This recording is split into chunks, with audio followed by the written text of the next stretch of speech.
was to bring the city attorney with them if they were gonna talk to me. All right, and you understand that the court last week signed an order saying that no San Antonio police officer shall be threatened by any supervisor, employee, or management of the San Antonio Police Department. Yes.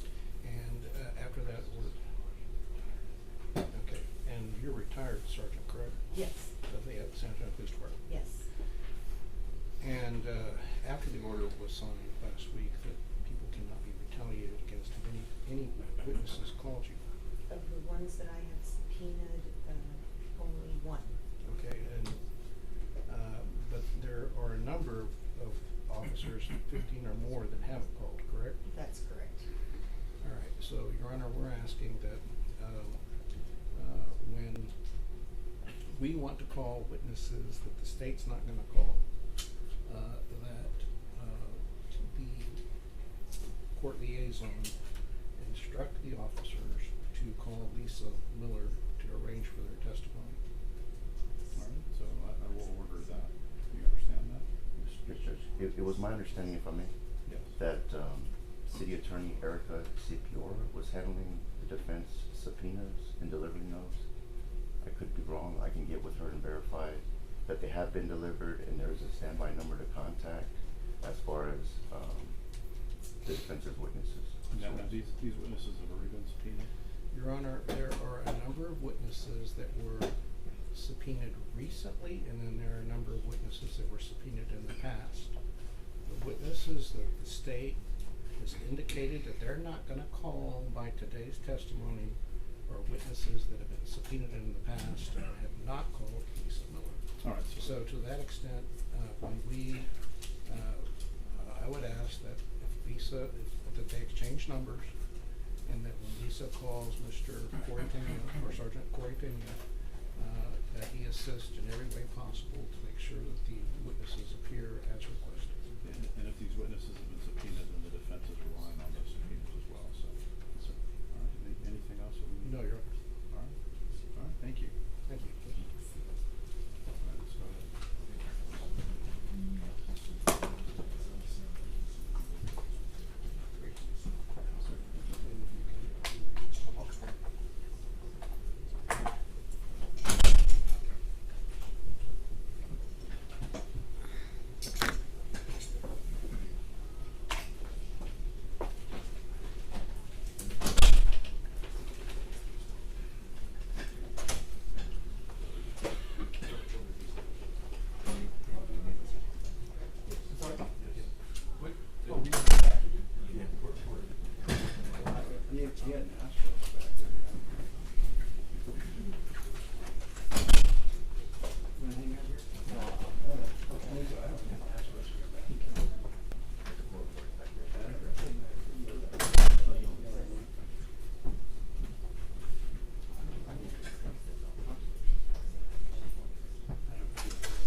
said Friday's her last day. This Friday? I like her. Yeah. I mean, I wasn't been here, what, 2 years, but she didn't do the problem. Did you like it? Yeah. Weird for years. I remember her husband came back from her. What did we do here? It was actually 1.5. 1.5? 4 freaking. Lewis. Where's what? That's Larry. Larry Lewis. Larry.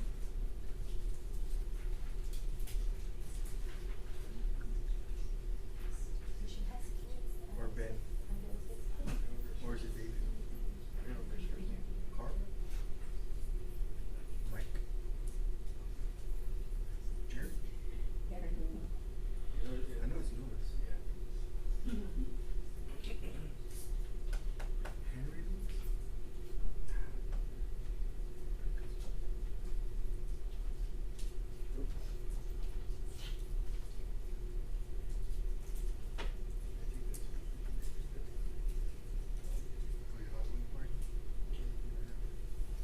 So does she get to leave or she has to stay in the kind of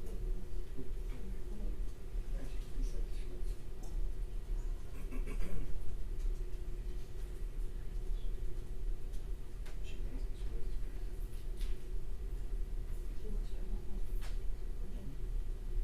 Okay.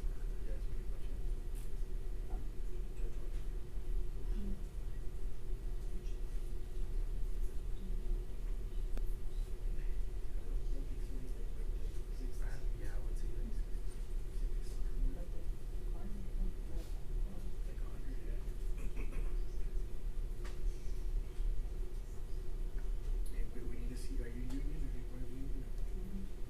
Man, if they screw us on this next thing, you need to go, no, man, fuck that. on boarding school, how about? And on their pay, they can, How was supposed to get an increase?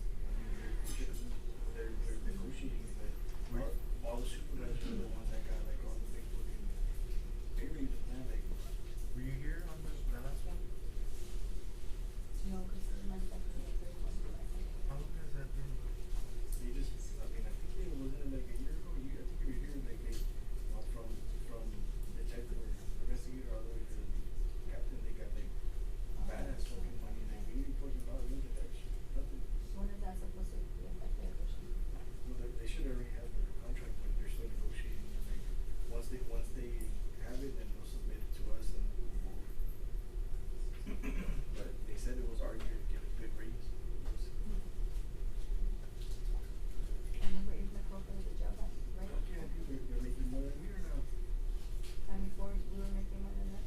Yeah, it's always been like that, like, it's always been my own person, like, you want attention, but now it's different. Yeah, like, since, like, forever, since the county public opened, like, our nanny, you know, he's paid way more than, like, 10,000, 12,000 more than helper now. And making more than that, yeah. 87 years, there's no way, there's no dude that I have a peace officer. That's no. So when is this, when we got it, when we used to it? Whenever they, first we need to vote on it, like once they're talking to commissioners, they're agreeing on stuff, and then once they have it, they'll show it to us. Who represents us? Who's our association? Joe, who's the president, and Spanier. Who we see? Who we go? Who's the secretary. But, so they're gonna come with a proposal, I think they're gonna try to screw us, and we need to vote, like Greg said, we need to vote no. I mean, if it's a good one, then yeah, but if they're like screwing us over, cause they told us we went to, they're like, no, it's the Slick Steve's trend, like y'all deserve one, y'all deserve a good raise. Because we lost money compared to the old contract. We would have been up. Now we're down. We need to be, just like, see that, make sure they don't screw us over. Do you think we make enough money? No. No. Hell no, man. And I was, because I was like, the corporate are making more than that. Yeah, like, I went to go, like, we went to a union meeting and I was showing them different, like, pay scales from other agencies, sheriff's office, and I was like, look, like, there's none of these, like, the only ones in the corporate makes more than a fucking lady that, like, and they were like, what?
saying something yesterday. She was saying like some people had like 100 stuff. I probably do, because they just gave me after the, I gave you 25 more. Dude, like I yesterday I had two. One of them was from that lady, the medical, the cure. And then another one I was like, oh, I split, no, I should take it. That's it. I was like, I didn't even know. And then, like, saved on your cost, they can go in there and compute it for you, I mean, you have to log into it. because it's assigned to you. You can just go do like a supplement. Yeah, like, I mean, yeah, like, 'cause if we're both assigned to it. Yeah, but, like, you can't complete and be like, no, you No, could.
get like the divers will go in there and they'll like throw them off, and I'll be like, whoa, crap, this is badass.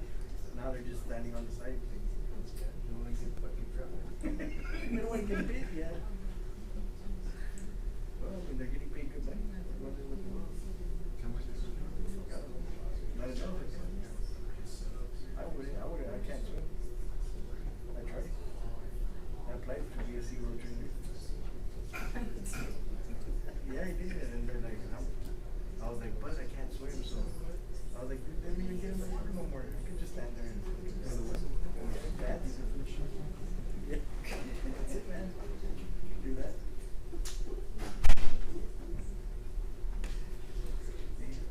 Check it where it goes.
Yeah, I don't know, we're still figuring it out. Okay. We're either, I think we're looking at noon shift or Friday break. I think the medical center. Can I? Huh? No. You'll have to share it, cause you'll share everything. Yes, pleasure. Either that or Dean Town. Oh, I turned it down. You know, I don't know the other one. No. Let's see what we're doing. And then tomorrow, don't forget we're getting that barbecue. Oh, yeah, tomorrow you said? Do we have to push it back? That's correct. There's probably something. Hmm? We have plenty, there's some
Hurry up and wait.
and Chambers should have come out maybe. Yeah, all day. Okay, good. Y'all ready? Yes, Judge. I think Daniel's still in the restroom, Your Honor. We'll bring the witnesses.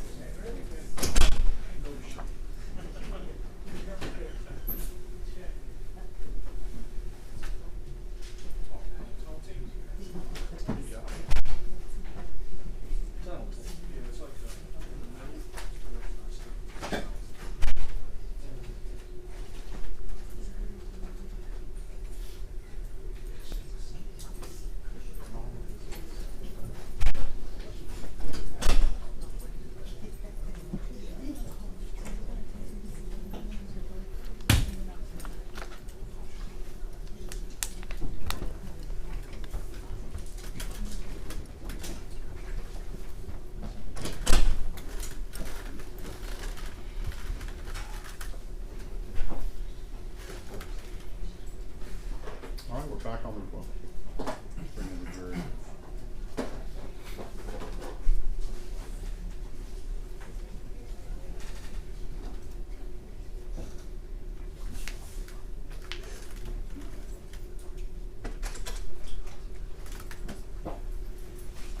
All rise for the jury.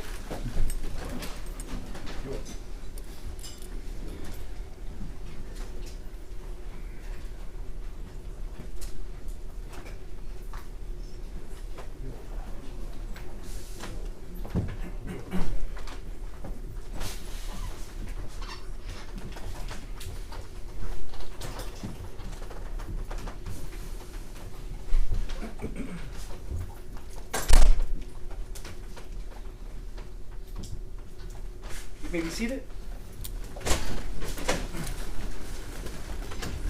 All right, welcome back, members of the jury. Last left off, state. Your Honor, with the understanding that State's Exhibits 8, 9, and 10 have been admitted, we will pass the witness cross-examination. May I proceed, Judge? Yes. Good afternoon, Officer Rojas. Yes, sir. Can you speak to the microphone, please? My name is Nico LaHood, and I'm one of the defense lawyers that is representing specifically Nathaniel Villalobos, but we have a joint defense agreement, so I have an interest in all the cases. You understand that? Yes, sir. Okay. Have you ever testified before? Yes, sir. How many times? Just one. Sir? One other time. And what kind of case was it? It was just family violence. Family misdemeanor? Yes, Class sir. A misdemeanor? Yes, sir. Okay, a little different in here, right? Oh, yes, sir. Okay. Do you know how cross-examination goes? Oh, yes, sir. I'm gonna ask you some pretty direct questions, but you understand that? Oh, yes, sir. I want you to know something. I have no intention of being disrespectful to you, okay? Mm-hmm. Do you understand? Yes, sir. Okay. But also, my job is not to protect your comfort either. Oh, yes, Does sir. that make sense to you? Yes, sir. So I'm gonna ask you some tough questions, okay? Okay. And we'll come up with a rule. If I either talk too fast, because I understand I talk too fast sometimes, or if you don't understand my question, if you say, Nico, can you please repeat that? I'm happy to do that, okay? Yes, sir. Judge, pursuant to Texas Rules of Evidence 201, I'd like to take judicial notice of some statutes. Okay. Texas Penal Code Section 22.02, aggravated assault on a public servant, first degree felony. Section 2201 of the Texas Penal Code, assault on a public servant, third degree felony. Section 38.03D of the Texas Penal Code, resisting arrest with a deadly weapon, third degree felony. Section 38.04 of the Texas Penal Code, evading arrest, class A misdemeanor. All right, I'll take judicial. I'm sorry, Judge. I'll take judicial notice of that. Thank you, Your Honor. Also, Texas Penal Code 30.02, burglary of a building, state jail felony. And pursuant to Texas Rules of Evidence 612 and 615, Judge, at this time I'm requesting all paperwork or information that this officer prepared in preparation for trial, or further, even reviewed in preparation for trial. All right. Go ahead. We've turned those over in discovery. Do you want them again? No, sir, I'm just making sure that we have all of them, right? You have them? We do? Yes. So, Officer Rojas, so you had pretrial with the government, correct? Yes, sir. And will you tell the jury what pretrial means? It's you go before them, the prosecution, and they show you all the, I guess, statements they made, and just went over all that. And they go over evidence with you, correct? Yes, yes, sir. And they also ask you what you're gonna testify to. Excuse me? They ask you what you're gonna testify to. Yes, sir. and you review documents. Yes, sir. And maybe not even just the documents you created, just documents in general that may be relevant to your testimony. Yes, sir. And they also could prepare you for maybe questions that we may ask you, right? Yes, sir. Okay. And they did do that. Would you agree with me on that? Yes, sir. Okay. What did you review in preparation for your testimony today?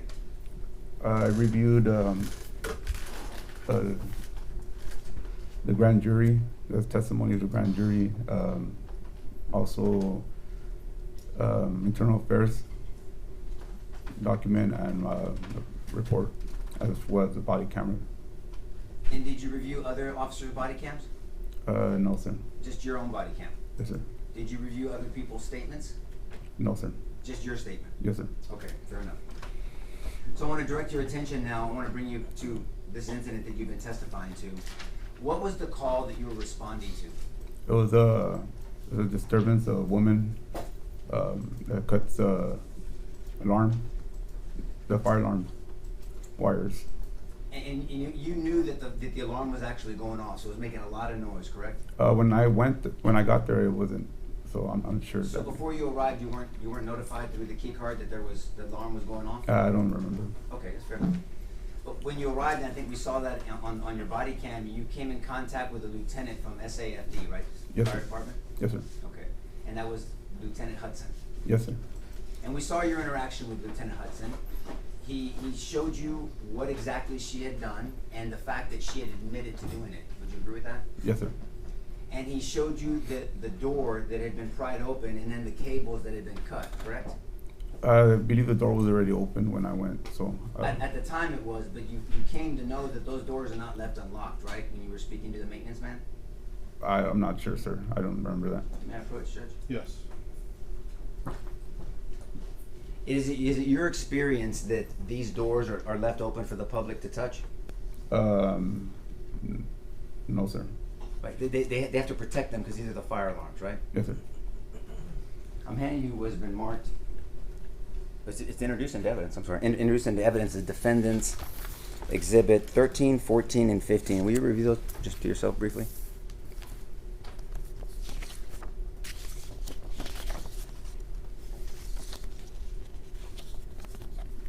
And you would agree, officer, that these are pictures of the fire sprinkler door that had the wires inside of it, correct? Yes, sir. And we can see that there's a knob there with a keyhole, correct? Yes, sir. And what is a fair assumption when there's a keyhole knob? What does that usually mean on the other side? It's locked. That's locked, right? So you need a key to get into it. Yes, sir. In your training and experience, can you see where this door has been manipulated or wedged open? And you can take time to look at that.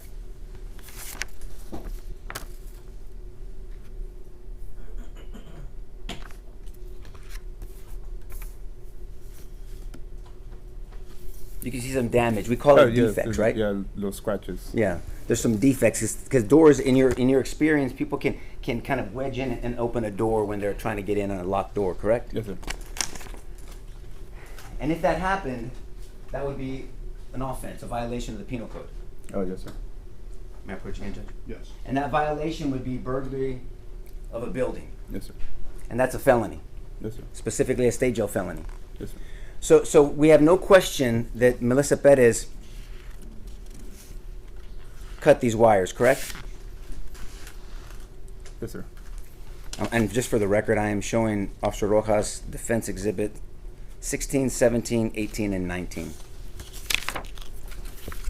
And so as you can see, these wires have been cut with something, right? Yes, sir. In your training experience, would you agree that that can't be done with your hand? Yes. It can be or No, cannot? it cannot. Okay, unless you're Edward Scissorhands, right, with his nails. You can't do that. So you have to have an item. You have to have something, correct? Yes, sir. A knife, pliers, scissors, something. Yes, sir. And so whoever cut these, it's a fair assumption, they had to pry open the door to get in as well, Yeah. If it's, yes, sir. especially if it was locked. Yes. And we see the damage to the door. Yes, sir. But at that time, you weren't thinking burglary of a building, right? No, sir. But we have evidence, dare I say, probable cause that a burglary of a building occurred, right? Yes, sir. And once again, that would be a state jail felony. Yes, sir. So even though you didn't know at the time that the criminal mischief was a felony, we can see now that there was a stage O felony. Yes, sir. What is criminal mischief? I don't know if that was really explained to the jury. Criminal mischief is when you just destroy somebody's property. That you don't have a right to do. Yes, sir. It's damaging property. And so you came to a point where you realized it was a felony, but let's walk up how you got there, okay? Yes, sir. So once you were with Lieutenant Hudson, then you approached Melissa Perez, correct? Yes, sir. And we saw on your body cam, would you agree that her demeanor changed when you approached her? Yes. I mean, she didn't, as we say, she didn't mad dog you or blade you, you know? Yeah. But she got defensive, is that fair enough? Yes, sir. And at that point though, before any conversation with her, you had the legal authority to place her in handcuffs. Would you agree with that statement? Yes, sir. You didn't have to talk to her. When it comes to, you know that there's a violation of the penal code. We know that there's now 2 violations. You have probable cause, and you can put someone in custody and detain them. Yes, sir. And all of the statute, the Code of Criminal Procedure and the penal code gives you that authority under Chapter 14, correct? Yes, sir. And you didn't do that. No, sir. I think you testified that you wanted to wait for your backup. Yes, I was waiting for a cover officer to get there, and like I said, every time I talked to her, she would just kind of get defensive and offended. Did you do a Terry frisk on her? No, sir. Will you please tell the jury what a Terry frisk is? A Terry frisk is check for weapons. Like a frisk. You have reasonable suspicion, it's a low standard, that somebody may have a weapon and that they may have committed, are committing, or gonna commit a crime, so you can do a minimal pat down on them, correct? Yes, sir. May I stand up, Judge? Yes. And Or so, while general manual states a female has to do that. excuse me? A female? Well, we'll get there in a Oh. second, but let's talk about the Terry frisk, and then trust me, we're gonna talk about the general manual. Okay, may the witness step down, Judge? Yes. Will you do a Terry frisk on me?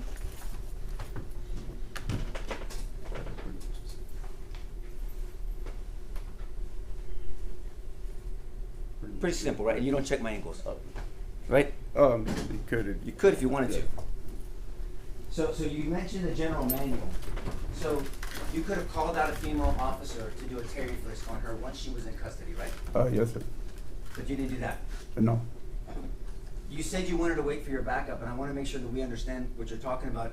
Were you, and I'm not being disrespectful, Officer Rojas, were you intimidated by Ms. Perez? No, sir. Were you scared of her? No. Then why did you need backup? It's just, 2 officers is better than 1. I don't know exactly what's gonna happen, so I was waiting for the cover officer to show up. In your training academy, you go through what they call combatives, right? Yes, sir. And use of force and controlling techniques, right? Yes, sir. Is it in your general manual policy that you can never put someone in custody by themselves? No, sir. Matter of fact, the 3rd traffic shift, the DWI task force, they're often by themselves when they put people in cuffs, correct? Yes, sir.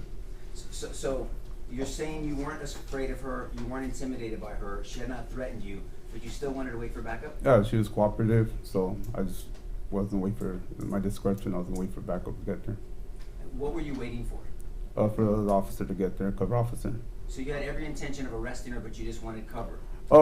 At that time, I was thinking more toward the emergency detention. I'm glad you mentioned that. Let's talk about emergency detention, because I don't know if that's been explained properly. So explain to the jury, what is an emergency detention? Emergency detention is when you have a mental consumer that they have to meet certain criteria as far as trying to hurt themselves, trying to hurt others, or they're going through some kind of mental episode. So they're having a mental decompression, right? Yeah, yes, sir. And they're a danger to themselves or other, and it's under the Health and Safety Code. Would you agree with that? Yes, sir. Specifically 573, Yes, sir. if you recall. Yeah. Okay. And you said you were thinking that, how is she a danger to herself or others? Well, as far as being a danger to herself or others, that was more as far as the mental decomposition that I was looking towards. Okay, so what made you think that? Because we saw the body cam. Mm-hmm. You were told some things that she said. What, in your assessment, because I want to take the jury back where you are. In your assessment, How did you get to her mental decompensation? What did you hear or see to make you think that?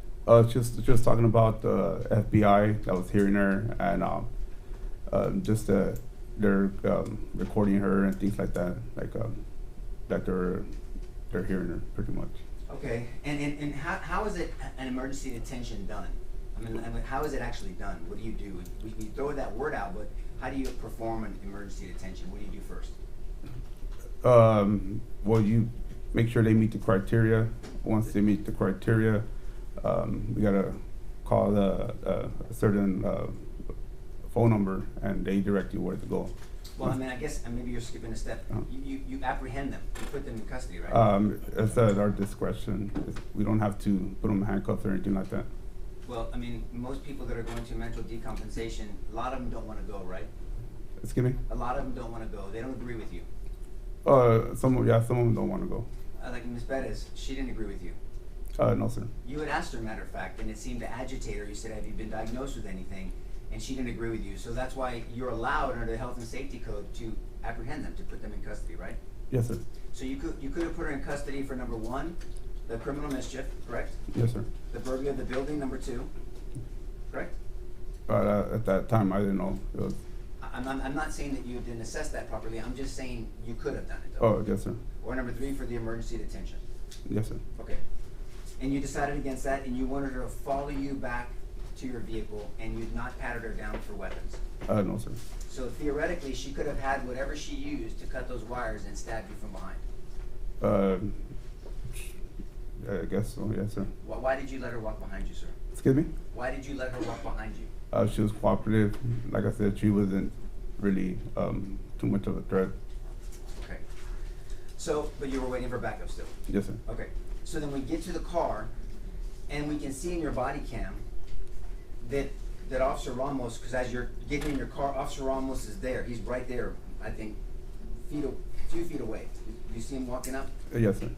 At that point, now that you had your backup, you could have put her in custody, correct? Yes, sir. But you did not. No. Why didn't you do that? Like I said, she was being cooperative. She gave me all her information. She was being cooperative. She was walking towards the vehicle, so I didn't put her in handcuffs. What more information were you looking for? Excuse me? What more information were you waiting for to make a decision on this case? Oh, I was gonna see if I could look up any past history, see what kind of diagnosis what she was diagnosed with as far as And mental you found illness. out that she had been, correct? Just what she had told me. But no, but did you eventually look up her information? You were at your car a lot. You found out that she had been. Once we got to the car, that's when she took off running. Judge, it doesn't matter that you asked us to approach before we talk about. Yes.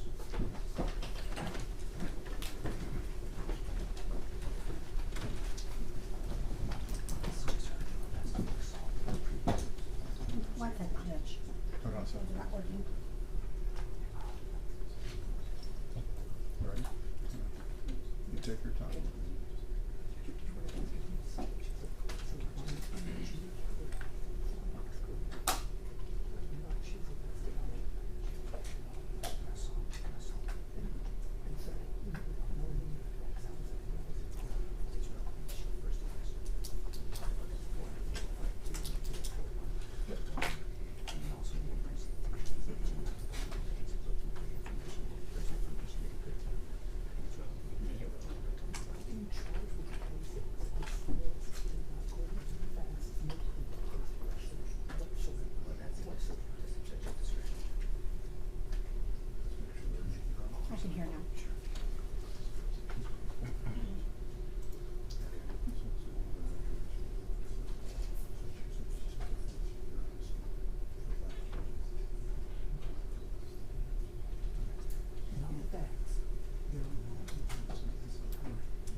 So Vince Gomez had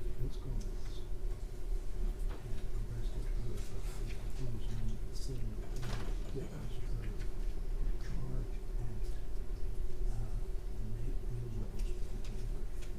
indicated she came close to killing him. She was like one of the same witnesses.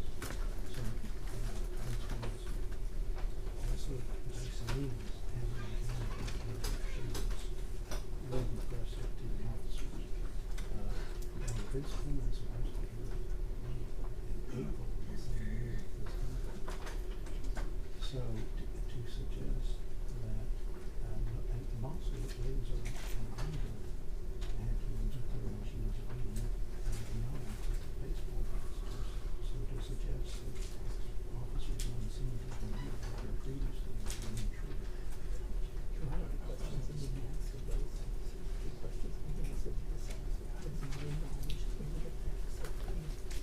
Once again, Chad's uncommunicated character we're talking about. I have a different way of looking at this. I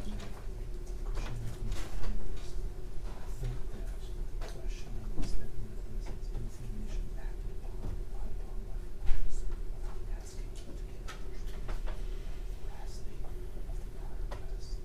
That's information this officer that acted upon so that it's informed as an effectively and that I accept whether or not the arrest is right.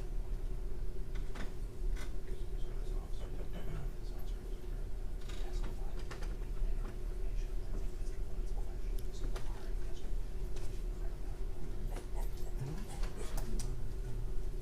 Jason Leeds, if you listen to the content, if you read the transcript, it was good that this witness here, Jason Leeds, said she's not guilty of anything else as well as her.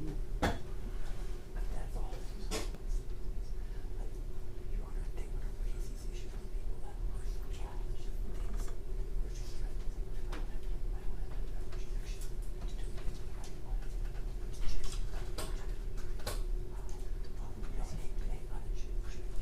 Charge or accusation against her when we make such a big deal about the presumption of innocence on the ground of it's not adjudicated. 609 would allow that information to be considered. And judge, and in those cases that say accidents to prison are relevant in a case of self-defense and facts. Not the same allegation.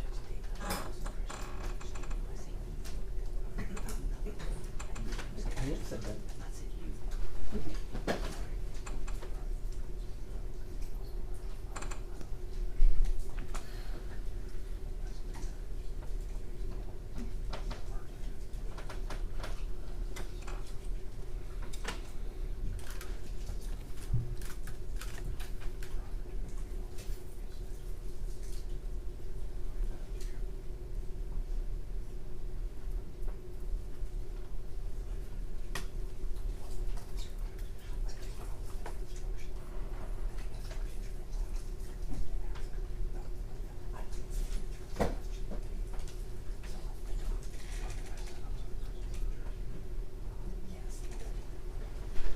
Members of the jury, we're going to take a matter outside your presence. We'll let you know when we're ready.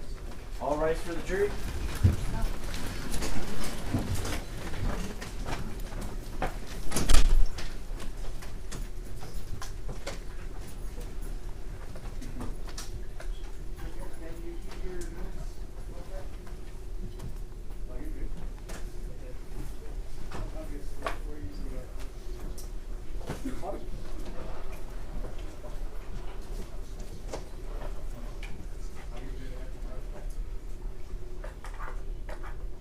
You may be seated. Right, defense, if you want to inquire. Inquire about what, I thought we were gonna do this in front of the jury, what's this? Well, you want to inquire about his knowledge, what he knew about? Is that I wanted to do this in front of the jury, I mean, that was, Your Honor, that's what I'm afraid of. They don't ask a leading question, injecting facts that he didn't know Well, about. That's my concern. no, well, he said that he looked up her record. I mean, and he came to find out that she did have something. She had an assault of charge, and she had numerous emergency detentions that involved I violence. didn't look that up. Sir? I didn't look up I didn't see any of that stuff in there. I was trying to see if there's any past calls there at at the apartment complex for her. But you can look at all that history, like all that other stuff as But well. you saw, you didn't look up her criminal record? No. Right, so that's what I was gonna ask you to inquire about if you chose to. Did you wanna ask about that? I mean, well, Judge, no, when he said that if he's, I'm gonna have to take his word for it, he's under oath, so I mean, that's fine. We can proceed. Okay. All right, let's bring him back.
All rise for the jury.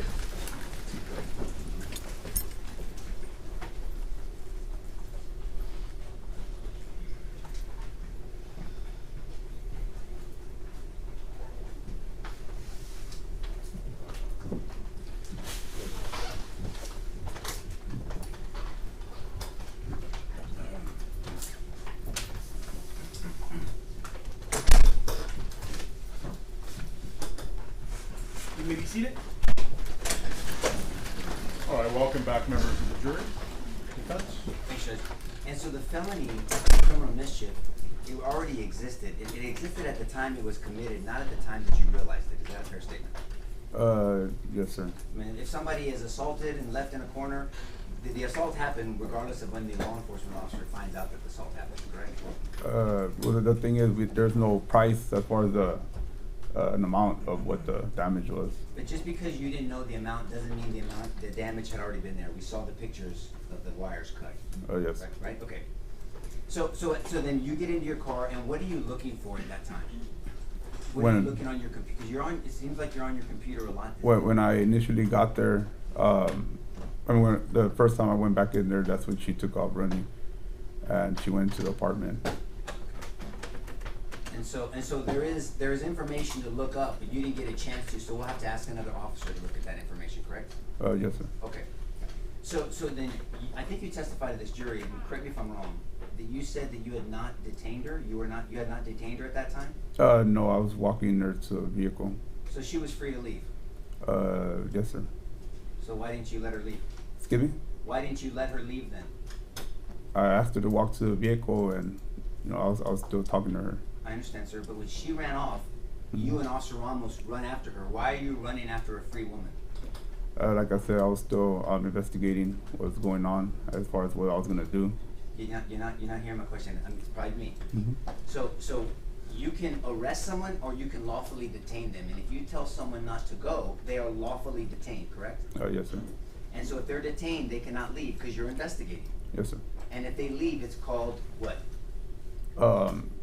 They're fleeing. It's Evading arrest. evading arrest. Yes. Right. And so when she ran off, you and Officer Ramos ran after her, right? Yes, sir. You weren't running after a woman that was not detained. You ran after a woman that had been detained, correct? Well, at that point, like I said, I didn't detain her yet. I was talking to her still. So Officer Ramos and you violated policy. Were you written up for that? Excuse me? Were you written up for violating policy? Your policy in the general manual does not say that cops can just chase after free people, it does it? No, sir. Okay, so you and Officer Ramos violated policy. I don't know. I gotta read the policy. Well, I mean, you're an officer. I Uh, mean, you're out there patrolling. Did yeah, you and this- violate the policy or not? Like I said, I have to read it. Did Officer Ramos violate the policy or not? As far as what? As far as Okay, I'll ask again. Miss Perez was not free to go, and you said yes she was, but then you both of you still chased after her, right? yes, sir. Okay, so you violated policy if she was free. As far as what? I mean, As far as you chasing after people that are not detained, okay. Well, we chased after. We ran after her. did you violate policy? I have to read the policy. Let's go further. Then Judge, may I approach? Yes. So then Officer Ramos chased after her, and you chased after Officer Ramos, correct? Yes, sir. And then Officer Ramos gets to the door of this free woman and kicks the door, correct? Yes, sir. What is that called in the penal code? To a free person. If any one of us were running away and we're free, Mhm. and any individual, forget about a police officer, goes through our front door and tries to kick in our front door, what do you call that? There's damage of criminal mischief. No, it's not criminal. It's attempted burglary of a habitation, correct? Serious charge, felony. Well, if you make entry, I mean, Say that again, sir? say if you made entry, I said attempted, not burglary of a habitation. If someone tries to kick open someone's front door in Bexar County, they are charged with attempted burglary of a habitation, correct? I object, that's not true. It is true, Requires- Judge. It requires an additional intent, it's not just a breaking of the door. Intent to commit assault, which if he grabs her and pushes her, that's an assault. If it's an unwanted touching, it's an assault. So All thank right. you, that's the clarification we need. You can rephrase your Thank you, Judge. So if somebody kicks open someone's door, may I approach, Judge? Yes. Kicks open someone's door and gets in and grabs them, that's an assault. That's burglary of a habitation, correct? yeah, they kick it in and enter. Yes. That's right. And if they attempt to kick open that door, but they just can't get it open, that's an attempt. It's not a first degree felony, but it's something lesser, correct? Yes, sir. So Officer Ramos chased after this free woman and committed an attempted burglary of a habitation. Why didn't you arrest him? He didn't. He just kicked the door. Why didn't you arrest him for attempted? I didn't say attempted burglary of a Okay. habitation. Well, he just kicked the door. He didn't enter. Do you know what attempt means, sir? Yes, sir. Tell this jury what attempt means. It means that you're trying to break into a building or a house, or Give me some examples of how you try to break into a building. pry the door open. Or kick the door, right? Yes. Okay, so why didn't you arrest him for attempted burglary of a habitation? Like I said, I don't know what his intent was. His intent was to grab a free woman. That's an assault, right? Mhm. That's their theory. Right? I'm sure they told you about their theory. As far as grabbing her, like May I approach, Judge? Yes. may I have permission to touch you? Yes, sir. Okay, I'm not gonna hurt you. This is an unwanted, well, you gave me permission. If you didn't give me permission, this is an unwanted touch, correct? Yes, sir. And that would be a Class C misdemeanor, unwanted touch, like a traffic ticket. Yes, sir. Now, if I do this to you, even if it doesn't show signs, but it causes you pain, what is that? An assault. What level? Class A misdemeanor. Class A, yes. Okay. And then if I hit you to a degree where it causes serious bodily injury, what is that? It's Ag assault, felony, yes. ag assault, right? Serious So- SBI. yes. Right, okay, that's a second degree felony. If I use a weapon, I'm gonna reach over you. If I use a weapon, I'm gonna get some distance, so I'm not gonna hurt you. If I and I threaten you with SBI, serious bodily injury or death, what is that? Ag assault. With a what? Deadly weapon. And what is a deadly weapon? Anything that will cause death or serious bodily injury. Anything in its manner and means of use can cause serious bodily injury or death, right? Yes, sir. We'll just jump ahead just for a second. Is a hammer a deadly weapon? Yes, sir. Absolutely it is. We'll come back to it in a second. So, why didn't you arrest Officer Ramos for attempted burglary of habitation? You can just say you screwed up. That's okay too. Huh? Did you screw up? Did I screw up? Yes, sir. No. So Officer Ramos chased after a free woman. You chased after a free woman. Officer Ramos tried to attempt to burglarize her place. Kicked in if you didn't have authority, according to this ridiculous theory. And you didn't do anything to rectify that situation. You have a duty that if an officer commits a crime in your presence to act, correct? Yes, sir. And you didn't act. No.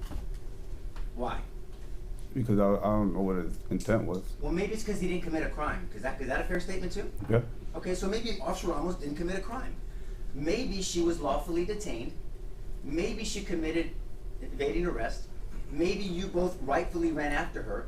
And maybe under the statute and a law, there's actually a law, U.S. v. Santana, I'm sure you've studied it, that says that you can pursue someone into their house or structure when they have evaded arrest from a police officer. Could that be some of your training and why you guys did that? Yes, sir. So should you have been, I mean, because it's either one or the other. Either you guys were acting appropriately or you weren't. And your testimony to this jury is you guys were acting appropriately. Yes, sir. Okay. Now, let's talk about what happened from there. So, you were in hot pursuit. You're having this engagement with her.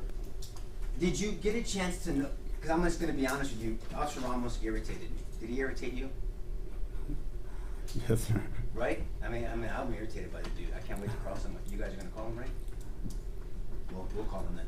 So, show me in the manual where he was taught to act the way he did to Melissa Perez. There's nowhere in the manual. Nowhere in the manual, right? I mean, the constant banging on her door and the irritating housekeeping. Remember that? Did you hear all that? Yes, sir. Right? Was that taught anywhere in your manual as a technique? No, sir. But and I'm not being mean to you. I mean, it's intimidating, but you didn't correct him, did you? No, sir. So he kept going, right? And he asked her, "Are you a gang member? You look like a gang member. Is that de-escalation?" No, sir. Because you were asked by this table right here about de-escalation. Yes, sir. So what is de-escalation? It's just, I guess, use different, I guess, try to keep a person calm. You use verbal, just anything verbal, just talk them down, Yeah. keep it from, Well, let's clear two things up. So de-escalation doesn't mean inaction. If somebody commits a crime in front of you, you're called to act by your manual and by the law, right? Yes, sir. Okay. So de-escalation is a technique, but it doesn't mean don't do anything, right? Yes, sir. Okay. But de-escalation isn't irritating the hell out of somebody, right? No, sir. Okay. And you told Officer Ramos that she got irritated and disrespected when you asked about her mental health, correct? Yes, sir. And was that an appropriate question to ask, by the way? Excuse me? Was that an appropriate question to ask, what you asked her? Yes, sir. It was appropriate. I agree with you, by the way. So yes. And so, but once you told him that she was irritated by that, it's like he kept doing it, right? He kept asking her more questions about her being a gang member. Did she seem to de-escalate or to escalate when he kept doing that? Escalate. Okay. Speak a little louder, please. Or escalate. And when he kept banging on the door, did that seem to de-escalate her or escalate her? Escalator. And when he kept asking her, "Are you hearing voices?" did that seem to de-escalate her or escalate her? Escalator.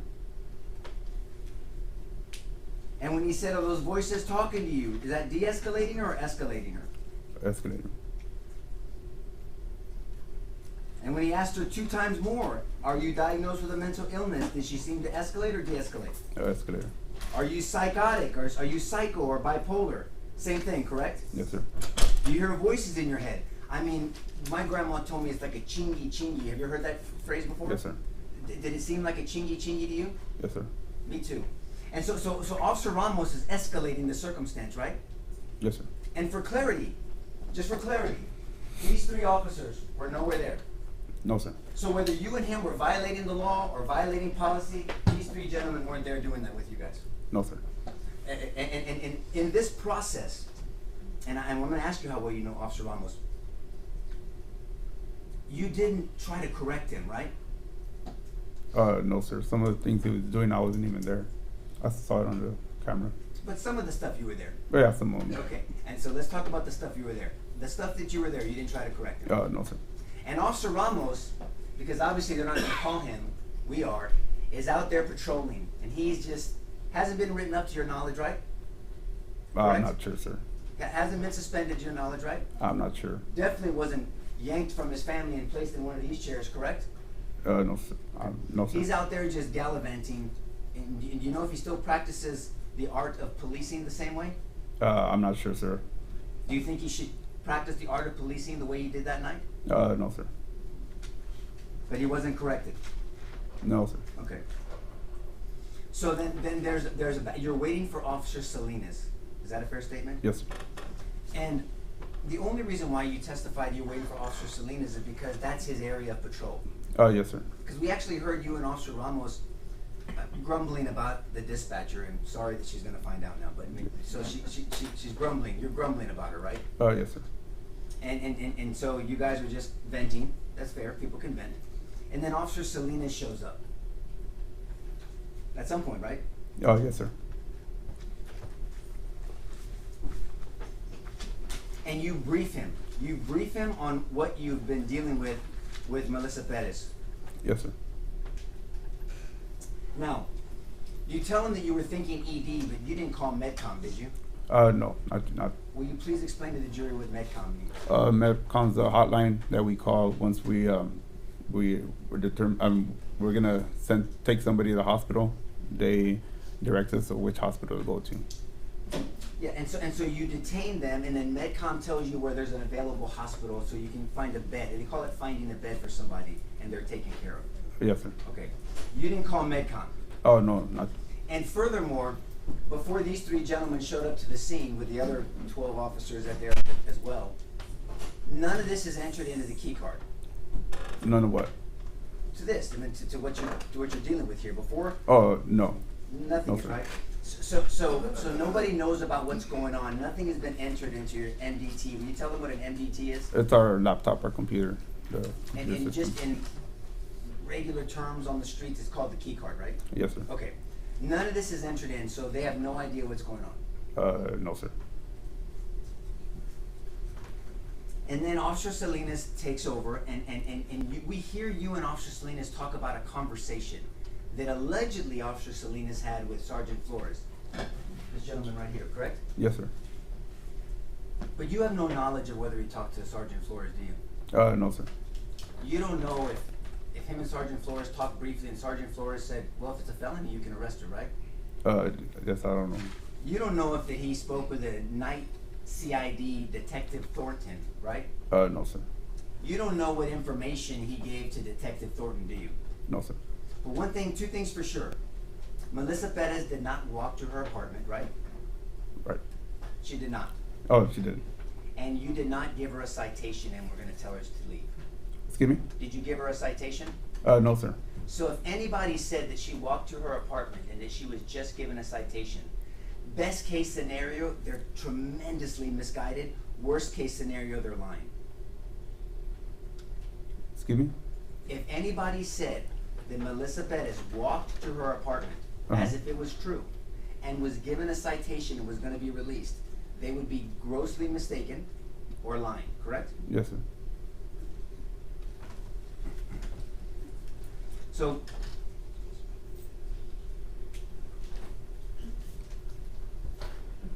and so for clarity, Jason wanted me to say, so you never specified mental health on the key card? No, sir. Okay. Because that's the way that you transmit information to officers to the scene. Well, what are they walking into? That's important. Like a dispatcher puts information that they hear on the key card so you know what you're walking into, right? Yes, sir. So you don't know what was communicated. So, but Officer Salinas made it seem like, because when you hear it for the first time, not understanding the truth, it makes it seem like Sergeant Flores said, yeah, go in there and go get her and jump through a window or break down the door. You don't know if he even said any of those things, right? No, sir. So, but Officer Salinas makes a decision to jump into the railing, right? Yes, sir. And to try to go into the door. Yes, sir. And now you know, because you reviewed the law, he had the authority to do that, Yes, sir. right?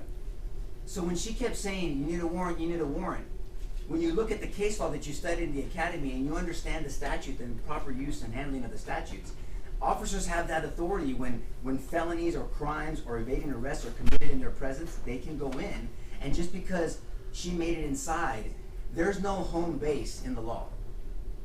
Yes, sir. Would you agree with that? Meaning, may I stand up, Judge? Yes. Meaning that not that David would do this to me, if I know him, but let's say David punches, maybe he will. So if David punches me, he assaults me, he doesn't run back to his house and say, home base, you can't touch me, Officer Rojas, right? Yes, sir. You can go get him for assaulting me. No, not. That's kind of difficult. I mean, It's not that difficult. What's difficult for you? well, the thing is for us, the way they're not just gonna run in there and do all that. I'm giving you a scenario. I'm not Okay. saying he would assault me outside his house or I'd be there, let him assault me. I'm just telling you that if somebody commits a crime, there's no home base. There's no, I'm home base, can't touch me. Yes, sir. Right? Okay, that's all I was trying to Okay. say. So Officer Salinas had the legal authority to go in and get her. Like I said, it's one of those things where he would have to try to get a warrant. No, let's talk about that because they asked you about exigent. So we're going to talk about exigent circumstance and we'll talk about a warrant. Okay. What is the purpose of a warrant? It gives us authority to enter somebody's residence or private property, That's for a search warrant, right? So or they- to make an arrest. well, you don't need a warrant for an arrest, right? No. Okay, so I want to make sure we're clear on that. You don't need a warrant for an arrest. And so that's if you file a case at large, and I don't want to bore them with those details, right? But that's a different scenario when you get an arrest warrant. A search warrant is when you have probable cause in the four corners of an affidavit doctrine. You have an affiant that says this happened. You take it to a magistrate judge. The magistrate judge looks at it and says this has probable cause. You can go into that structure and look specifically for what you're looking for. Drugs, a weapon, some type of evidence, right? That's a search warrant. Yes, sir. Right? If somebody commits crimes in front of officers, they don't need search warrants to go into houses or structures if they're trying to get somebody and put him into custody. You agree with that, right? Yes, sir. If you don't know, you can say, I Well, don't know. like I said, it all depends the way it works. I mean, we usually like something like that. Once they're inside the house, we would just follow the case and let them. So are you saying that Officer Salinas should have been charged by this table for criminal trespass or attempted burglary of a habitation? No, sir.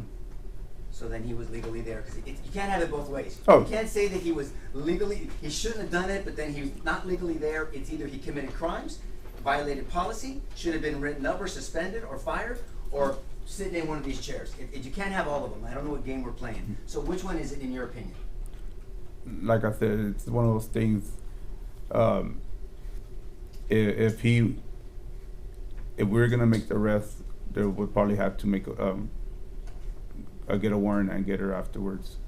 And you Once were she was prepared- already in there. You were prepared for a slew of experts in this field to disagree with you, right?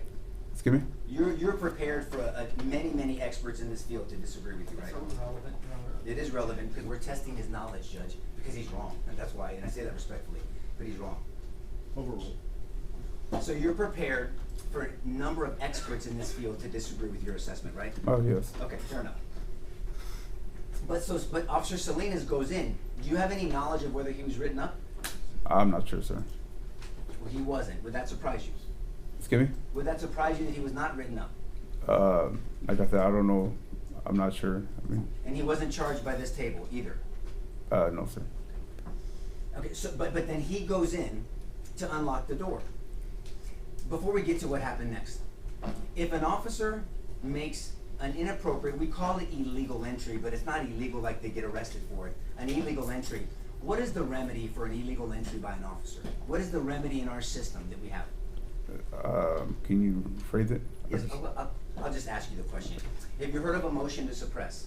Yes, sir. Okay, when an officer goes outside their authority and they either abuse it or violate something, we call it an illegal detention or illegal arrest.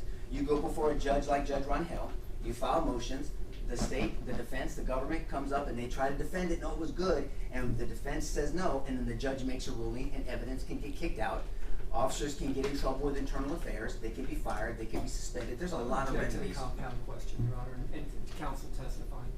I'll sustain. Can I have a ruling on that? He said sustained it. I sustained it. So a motion to suppress can be filed, correct? Yes, sir. Someone can be reported to internal affairs, correct? Yes, sir.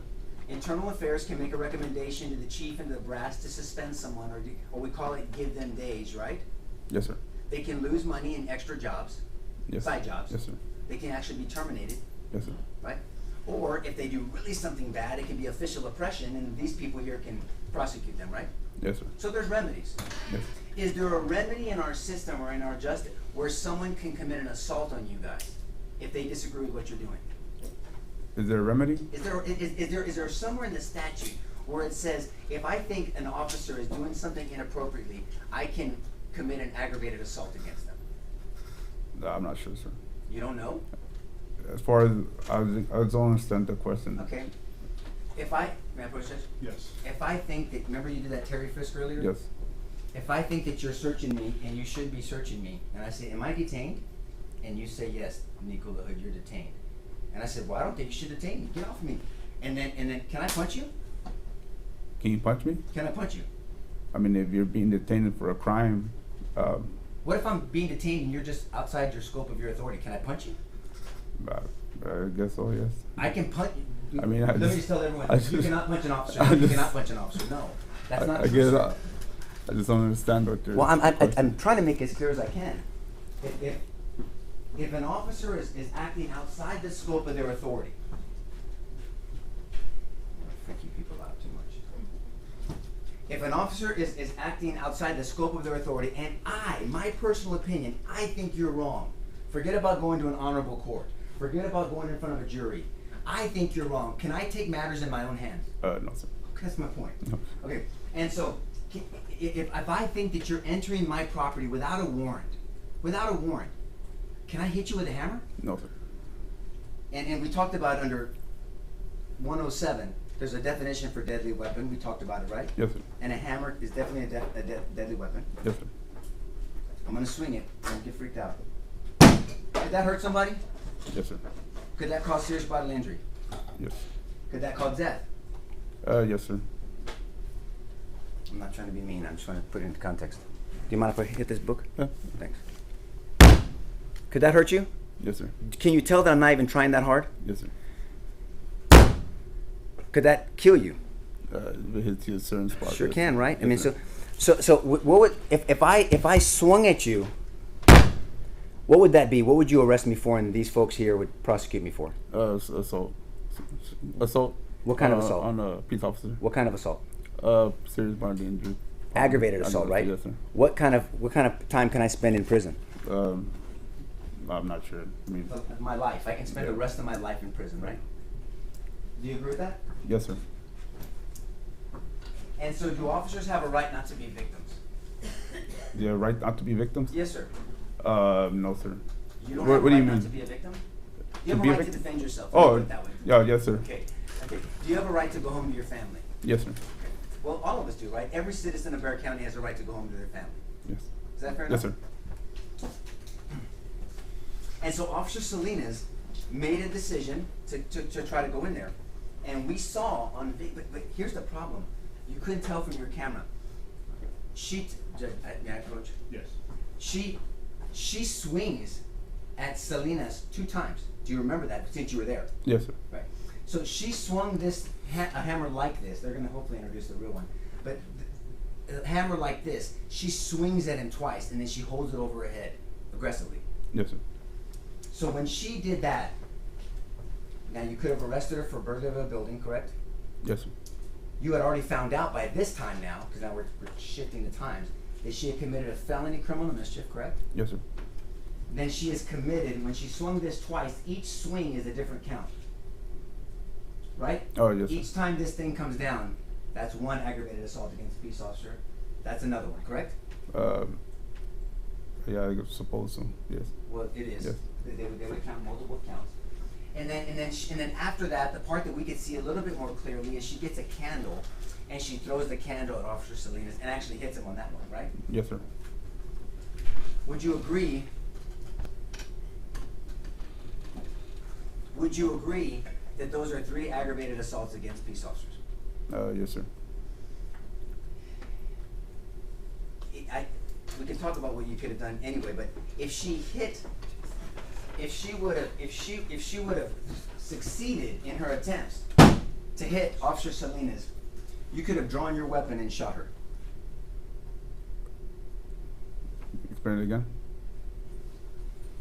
In her attempts to hit Officer Salinas, if she would have accomplished that, you could have drawn your weapon and shot her. It all depends. It's the. What does it depend on? What does I it mean, depend on? it's one of those things. If he hits he gets hit in the hand, something like that. It doesn't matter where he gets hit. Anywhere. Okay. In your experience, do most people say, "Officer, I'm going to hit you in the hand"? No. They're just coming at you. Yeah. It's violent. And women can be dangerous also, especially with weapons, correct? So if he would have hit him, doesn't matter where, could you have drawn your weapon and shot? Yes. You could have. And I agree with you, by the way. No, I object to a regular sidebars of him putting out, invoking his own personal belief. That's improper. All right, let's sustain. I know it bothers him, Judge, but so let's continue. So then he goes in. There's 3 aggravated assaults against a peace officer, correct? Yes. Right? Salinas draws his weapon and says what? Do you remember? I don't remember. Sir. I'm going to shoot you. And what does she say? I'm not sure. I remember. How many times have you seen your video? Probably about 5-6 times. Okay. I'll refresh your memory. She says, shoot me then. Remember that? Yes, sir. She's challenged. Have you ever heard of suicide by cop? Yes, sir. What is that? Please tell the jury what that is. When you wanna, it's pretty much you want an officer to shoot you, so you do whatever you can to make him do that. It's a situation where it's an unfortunate situation, right? It's a situation where an individual is either going through some type of mental decompensation or tremendous depression, we've all seen it, where they want the officer to shoot them, and they're doing everything they can to force an officer to shoot them, right? Yes, sir. And you're actually trained on that. Yes, sir. You've done the tactical response and disengagement to barricade subject training, right? Yes, sir. And that's a special training where you diagnose, where you determine people are in 2 different situations, right? It's either a non-criminal, suicidal, barricaded subject. That's one way to handle it. Yes, sir. Did you hear what I said? Yes. Non-criminal, meaning they haven't committed a crime. Suicidal, they've made it known that they want to hurt themselves. Barricaded subject, and barricaded is defined as they're alone in the apartment or the house, right? Barricaded. Yes, sir. I mean, it's in the manuals. I can Yes. show it to refresh your memory. Then there's another barricaded person. And what do you do when you have a barricaded person? Have you heard of something called the 5 C's? You contain. Let's go. What? Contain. What's the second one? You contain. Control. Control. What's the third one? Communicate. Communicate. Fourth. It's Call. Call SWAT. Call. Well, maybe SWAT, mental health, Yeah. somebody, a sergeant, supervisor, NCID, somebody, right? And the 5th one is what? It's Create a plan. Create a plan. Right? And so you create a plan and you make these 2 teams. You make a react team and you make a containment team, right? Yes, sir. Judge, may I stand up? Yes. So you have a situation where you have to, in containment, you have to have at least 2 officers contain each side of this structure so nobody comes in and nobody leaves, right? Yes, sir. So there's contain and control. And you control anybody else coming into the situation, right? Yes, sir. Okay. Then you communicate, and a lot of you guys were trying to communicate with her, keep her engaged, try to get her to come out, distract her so somebody else can come in a back way, correct? Yes, sir. Now we've agreed already that Ramos was terrible at communicating, so let's keep him out of this one for now, okay? But that's not how you're trained to do it. You're trained to communicate, to try to talk to her, the way you heard many of the officers at the scene do, right? Yes, sir. Okay. And then you create a plan. And on the REACT team, there's a minimum of 4 to 6 officers that come with a plan to try to deal with a critical incident. It's called a critical incident. Yes, You sir. heard that term Yes, sir. before? Yes, sir. Okay. And that's what was going on there. Finally, once Salinas had her at gunpoint and said, I'm gonna shoot, Ramos drew his weapon as well. We saw that on his video, right? Yes, sir. So you have 2 officers that drew their weapon. Did they properly draw their weapon? What do you mean property? Did they legally yes. properly draw their weapon? Yes, sir. They did, right? Yes, sir. Because if they didn't, then this table would be prosecuting them for aggravated assault by a peace officer, right? No, Yes, sir. it's argumentative. No, it's not. Again, it's argumentative. It's not a question for him. It's an argument for him. They've been asking him It's questions proper, as- it's One been at a repeated time. over and over. You can rephrase your Okay. question. So if an officer illegally draws his weapon and threatens someone with a weapon, then they can be charged with an offense. Yes, sir. And if you're charged with an offense in Bexar County, which table prosecutes? Excuse me. Which table prosecutes if somebody's charged with an offense? It's irrelevant. This table. Overruled. And so, was Officer Ramos, to your knowledge, was Officer Ramos or Officer Salinas charged with aggravated assault by a police officer? No, sir. They weren't. So did they properly draw their weapon? Yes, sir. They did. Now, if at some point, if Melissa Perez would have continued with her attacks, they would have been forced to discharge their weapon, correct? Excuse me. They would have been forced to discharge their weapon if Miss Perez would have continued with her attacks. I guess it depends on them as far as what they see.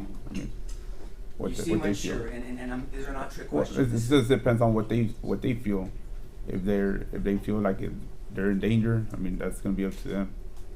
The reasonable belief of apparent danger and is it imminent, right? That's the standard. Yes, sir. Apparent doesn't mean actual, but in this situation, you guys were in actual danger, right? So let's look at reasonable and imminent. Can we do that? Yes, sir. Okay.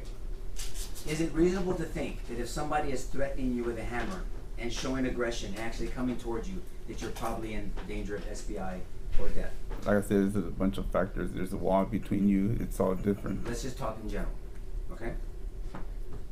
If I threatened you with this hammer, would you feel like I could cause serious bodily injury or death to you? Yes, sir. Now, if I said I'm gonna come up to you and I'm gonna hit you in the head, Officer Rojas, do you have to wait for me to do it to shoot me? No, sir. You don't. You have a right to defend yourself, right? Oh, yes, sir. And have you heard of the Tula rule? Excuse me. The Tula rule. The 21-foot rule. Have you heard Oh, of that? yes. Okay, right? You're taught in the academy, it's come from a Sergeant Dennis Tuller, right?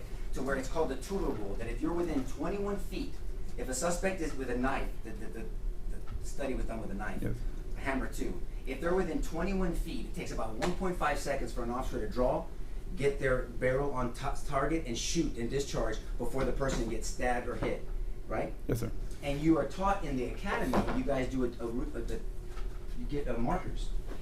You guys will get markers, and then I'd be within 21 feet, I have a marker, and then you'd have your simulated rounds, and I'd run at you and see where the mark would be to see if you actually got rounds on target, right? I remember doing that. You don't remember that? How long ago were you in the academy? About 9 years.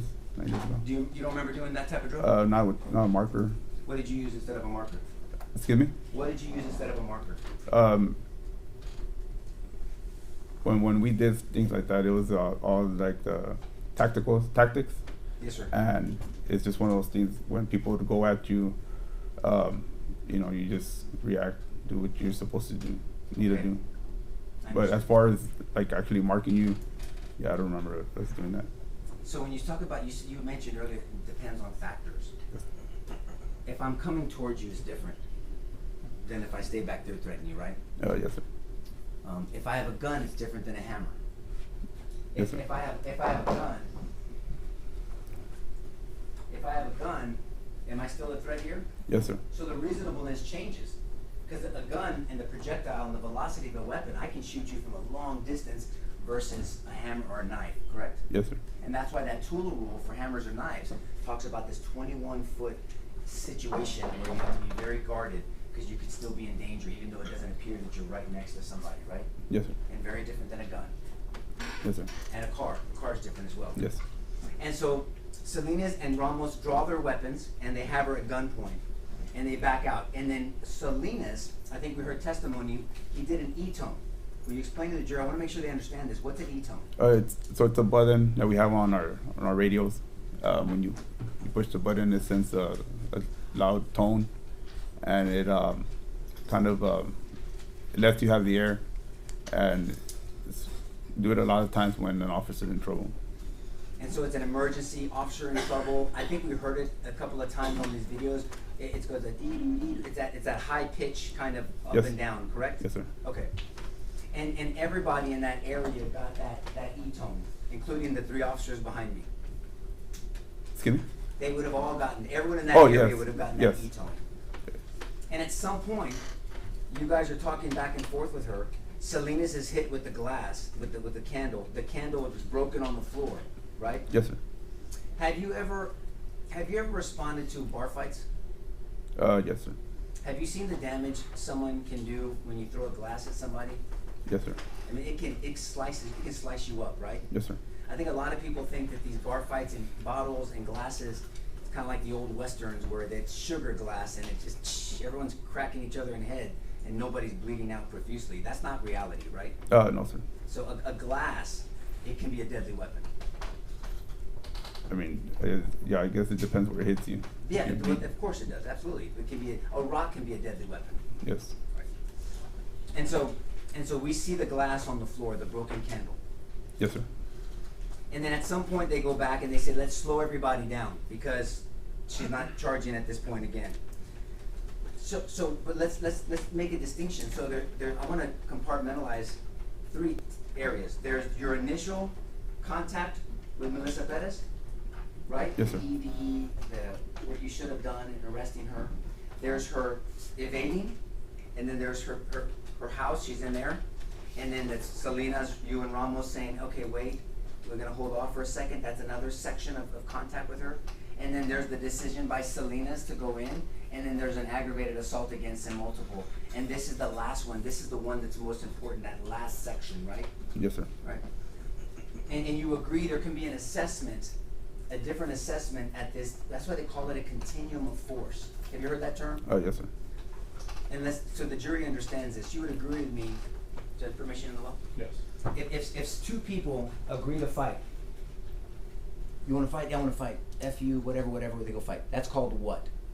It's Mutual combat. a mutual combat. Okay, Yes. and so that's allowed in Texas. Yes, sir. 2 people want to fight, they want to fight.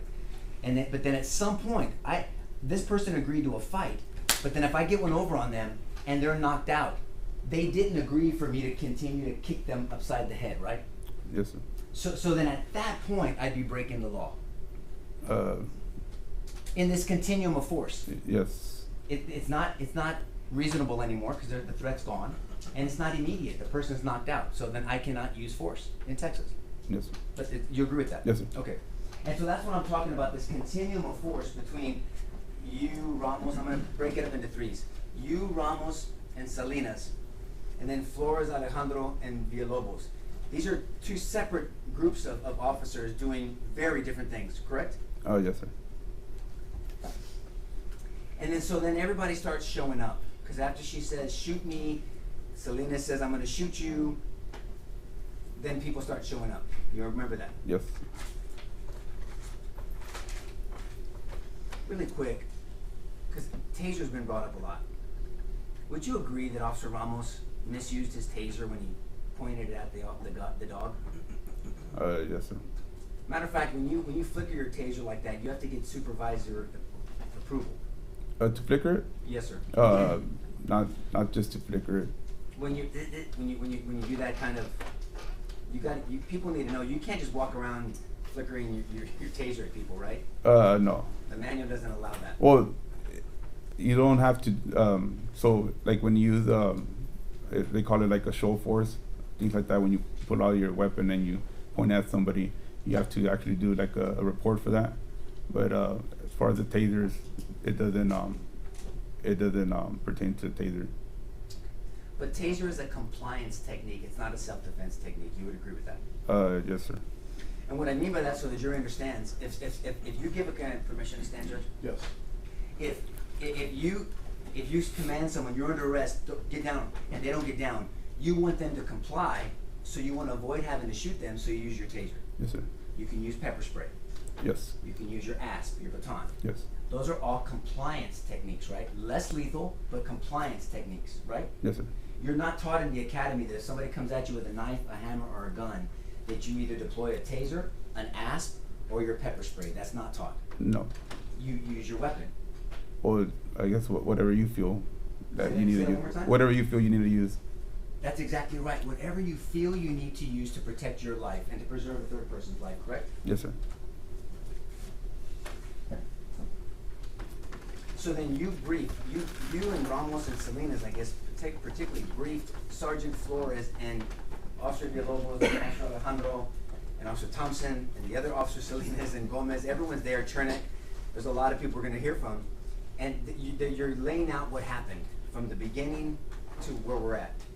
Not at one time. I'm not sure like who spoke with who or anything like that. I'm sorry? I'm not sure who spoke with who or who communicated with who as far as what was going on. Okay, but somebody needs to be briefed. Oh yes. I mean, and so there's briefings going on. Salinas, to your knowledge, Ramos, at times you're saying things because you're talking and you're trying to. Yes, sir. You're trying to do that 5th C, create a plan. Yes, sir. Because you guys have done the other 4 C's. You've done the containment, right? Yes, sir. You've done the control. Nobody new is coming into the scene. They can put in danger, so you control. Yes, sir. Right? You've communicated with her a lot Yes. between everybody. Yes, sir. Now, then you made a call. You called the sergeant. You called NCID. SWAT wasn't coming out. Mental health wasn't a 24-hour deal back then, right? Yes, sir. And then now you're creating a plan, Yes, sir. right? And so, and part of that plan was for there to be a distraction. There was going to be some officers at the balcony, and then there were some officers in the back. Where was it Mr. De Los Santos or Santos? Which was his name? I don't remember exactly his name. But What his name was. the older gentleman in the room, right? Yes, sir. Are you aware that 3 weeks later he passed away? No, sir. So he wasn't in good shape, right? By the looks of it, no. I mean, he was ill. And you did see in his window that cup of urine there, right? I don't remember seeing anything. I'll show you the video in a second. But so you see from both angles. You guys are looking in that 3rd bedroom with the bunk beds, and then you're looking at where this gentleman was, right? Oh, yes. And then you're walking back and forth, and they're talking, and everyone's trying to plan on what to do. Correct? Oh, yes, sir. And matter of fact, then there was an Officer Thompson that was standing near Nathan Villalobos. That was trying to talk to him, saying, let's come out. Please don't force us. Let's talk in the law, because she felt like she knew the law. And everyone's trying to talk her out of there, even though she's committed 3 aggravated assaults against peace officers at this time, right? Yes, sir. Okay. Then at some point, Officer Villalobos, permission in the website? Yes. He jumps over the railing, and he says, because either Ramos or Chernik, I think you were back there too, are distracting her, because he said, we got to get inside here. He reaches in, and he unlocks the door. And you can see, and on another video, we'll look at it, you can hear the door being unlocked. You remember that? Oh, yes, sir. Okay. And then you hear multiple officers say, V, watch out. And she comes at him, and she actually swings at him. I didn't see that part, as far Okay. as that part. But if she did, and I'm representing to you that she did, Okay. that would be a 4th aggravated assault against a peace officer. Yes, sir. But you saw the video, and you saw that after that 4th ag assault, did you see Officer Villalobos do this with his foot on the door? Yes, sir. And in your training experience, that is someone who feels like they're in danger from something inside and believes that door is unlocked. Yes, sir. Because if they don't think it's unlocked, then they're just going to stand. They don't need to wedge it. He was wedging it with his foot, correct? Yes, sir. And they're saying, "Wait, get back, get back, get back," and he jumps back over the rail, correct? Yes, sir. And then there's a discussion, like, "Hey, that door's unlocked." And I believe it was Alejandro that says, "Sarge, the door's unlocked now." And then Villalobos says, "Yes, sir, I got it," and we can hear it. He thought he unlocked the door. Do you remember that dialogue? Oh, I remember them saying that it was unlocked. Yeah. Yes. And you believe it was a genuine belief, right? Reasonable belief that door was unlocked, right? Yes, sir. Okay. And so that changes things up when you're creating a plan, because now you have a way to enter. You guys couldn't kick open that front door, or Ramos couldn't. mule kick and regular Muay Thai kick, but then that door, to your knowledge, was unlocked, right? Yes, sir. And now it becomes the plan of the distraction. Can we distract her and enter and try to detain her, right? Yes, sir.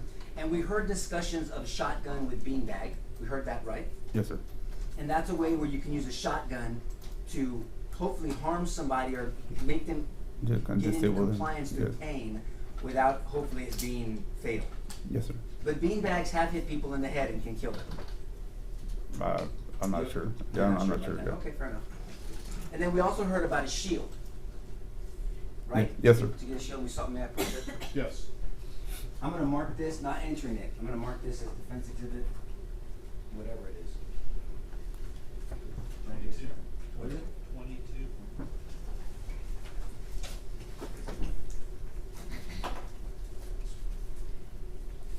May I approach the witness, Judge? Yes. I'm handing you with the mark for identification purposes only as defense exhibit 22. Can I come back here with you? You recognize something like defense exhibit 22, correct? Yes, sir. What do you recognize defense 22 as? The shield? A type of shield. Yes, type of shield. Can you pick it up, please, sir? It's not super light, but it's not the heaviest. Yes. And you would agree that these defense shields, you can have a seat, thank you. There's different grades to them. Yes, sir. So if I told you this was a handgun grade, it would be graded up to a 44 caliber handgun. You know there's different types of shields. Yes, sir. And then there's more heavy duty shields that are for like long rifles, correct? Yes, sir. And the purpose of a shield, we're not Spartans, we're not fighting with swords and shields, right? This is for a projectile, a ballistic projectile. Yes, sir. For bullets. Yeah, depending on the shield. Yes. Right. Because can I use someone to help me, Judge? Yes. Willie, will you come here, please? Oh, okay, we'll make it do it. I was calling him, that's okay. So if he's carrying a shield, and I have a knife, for instance, I can do this. The shield is not made for that. No, sir. If he's carrying a shield, I mean, I mean, he can't. I mean, the shield is not made for these type of. Well, this is not for a knife. A knife or thank you. This is not for that. This shield is for projectile.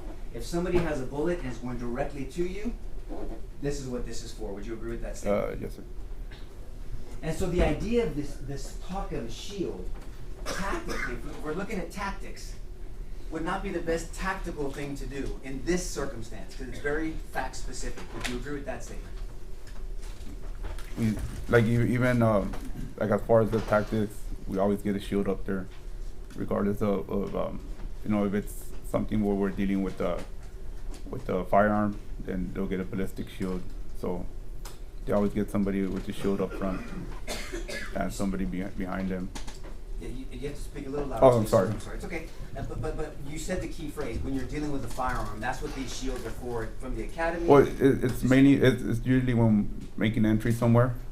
Right. Yeah, you use the shield. What is your greatest fear from when you make entry to a habitat? Just if somebody has a firearm or something That's like right. that. Yeah. So when you're making entry, SWAT, we're gonna hear. So yeah, that you're worried about projectiles and ballistics, right? Yes, sir. Okay.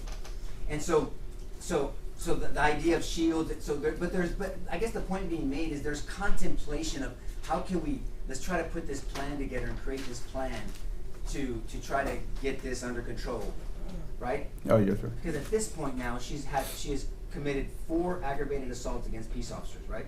Yes, sir. You count 2 against Salinas, 3rd with the candle, and then Villalobos. Yes, sir. And I asked you that question already. Okay, but at some point it gets circulated that the door's unlocked and the plan, and we hear Chirac and you and Ramos say, hey, when do I go in? There's gonna be this kind of distraction. Someone comes in this window, other people can go in the unlocked door, and that's gonna be our plan, correct? Yeah, there's a discussion about it, yes, sir. Okay. And then so before you do a plan, you have to prepare for a plan. Would you agree with that statement? Yes, sir. So nobody can enter that apartment if they stay on this side of the rail. No. You have to go on the other side of the rail like Salinas did, like Ramos, like many people did throughout this night, to get into the house, the apartment. Yes, sir. Okay. And so then you came to know that Officer Villalobos went over the rail. Yes, sir. Sergeant Flores was attempting to go over the rail, right? Yes, sir.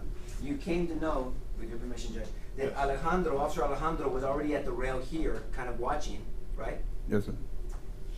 And then Melissa Perez, while Sergeant Flores is going over the rail, comes at him, and you watch out, watch out, watch out. You hear that noise, and then you came to know, what you heard, that Officer Alejandro discharged his weapon 5 times. Yeah, I don't know exactly how many times, but yes. A number of times. Yes. Right. And he missed. I'm not sure.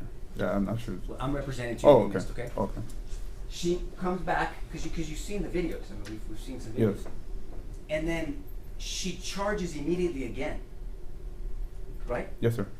Would you agree with me that that's, and I'm not being disrespectful, I just have to, I don't know how I would say it, that's not normal behavior. Yes, sir. I mean, in my humble opinion, not normal behavior leading up to that moment. But once you've attacked an officer with the hammer and you've taken, it's called taking gunfire, right? Taking rounds, Yes, sir. not get hit, and then you immediately charge again, what does that tell you about that person, in your opinion? My opinion, I mean, she's got to be stopped, I guess.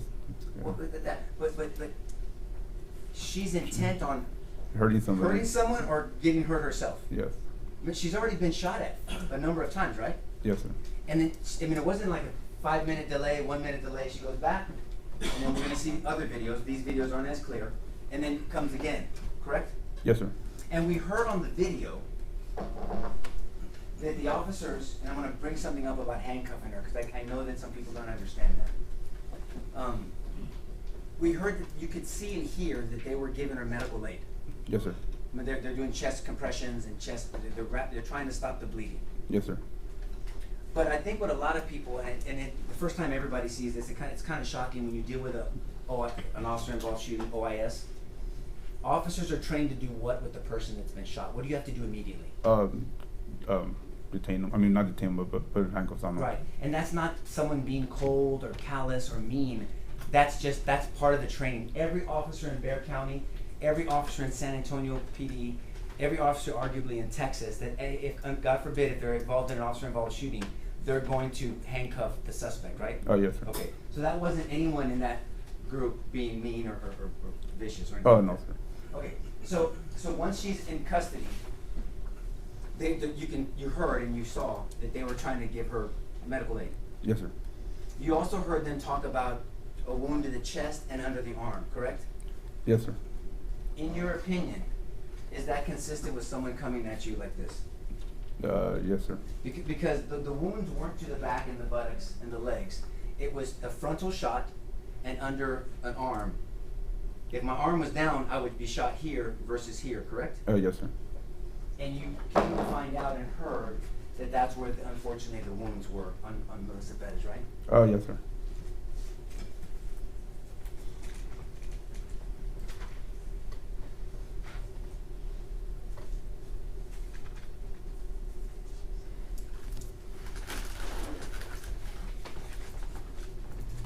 Now, when it comes to being a danger, because you said that you didn't believe that the gentleman was in danger, but just the fact that you were going to ED her, you're saying that she was a danger to herself or others, correct?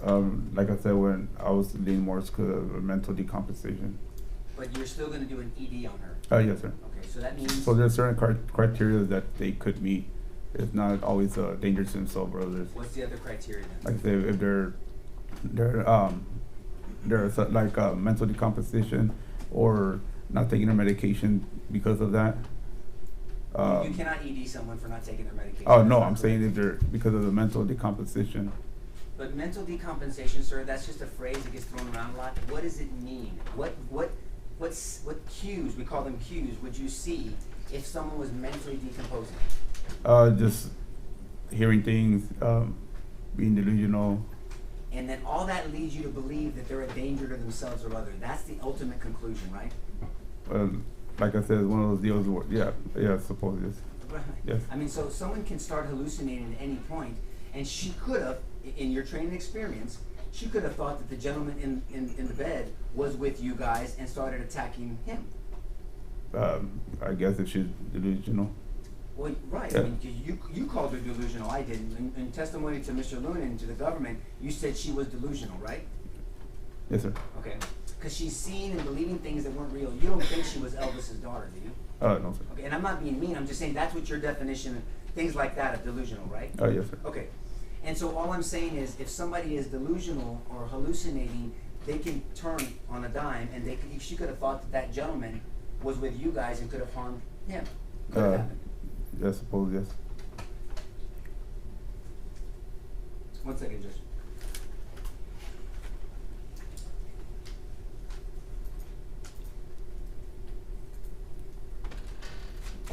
Thank you for answering my questions, officer. Pass the witness check. May I proceed? Yes.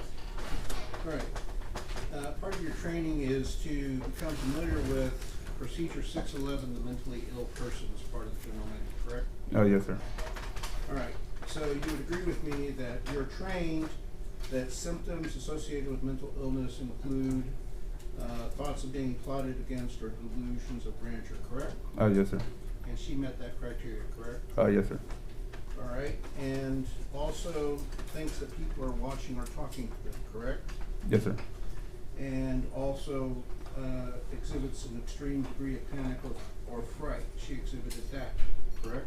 Yes, sir. And also includes behaves in a way dangerous to him or herself. She exhibited that, correct? Yes, sir. And also demonstrates an unusual thought process, correct? Yes, sir. And when she talked to you, she said that in her view it was okay to cut the alarms, and you found, and she had no problem with it. That fits that criteria, correct? Yes, sir.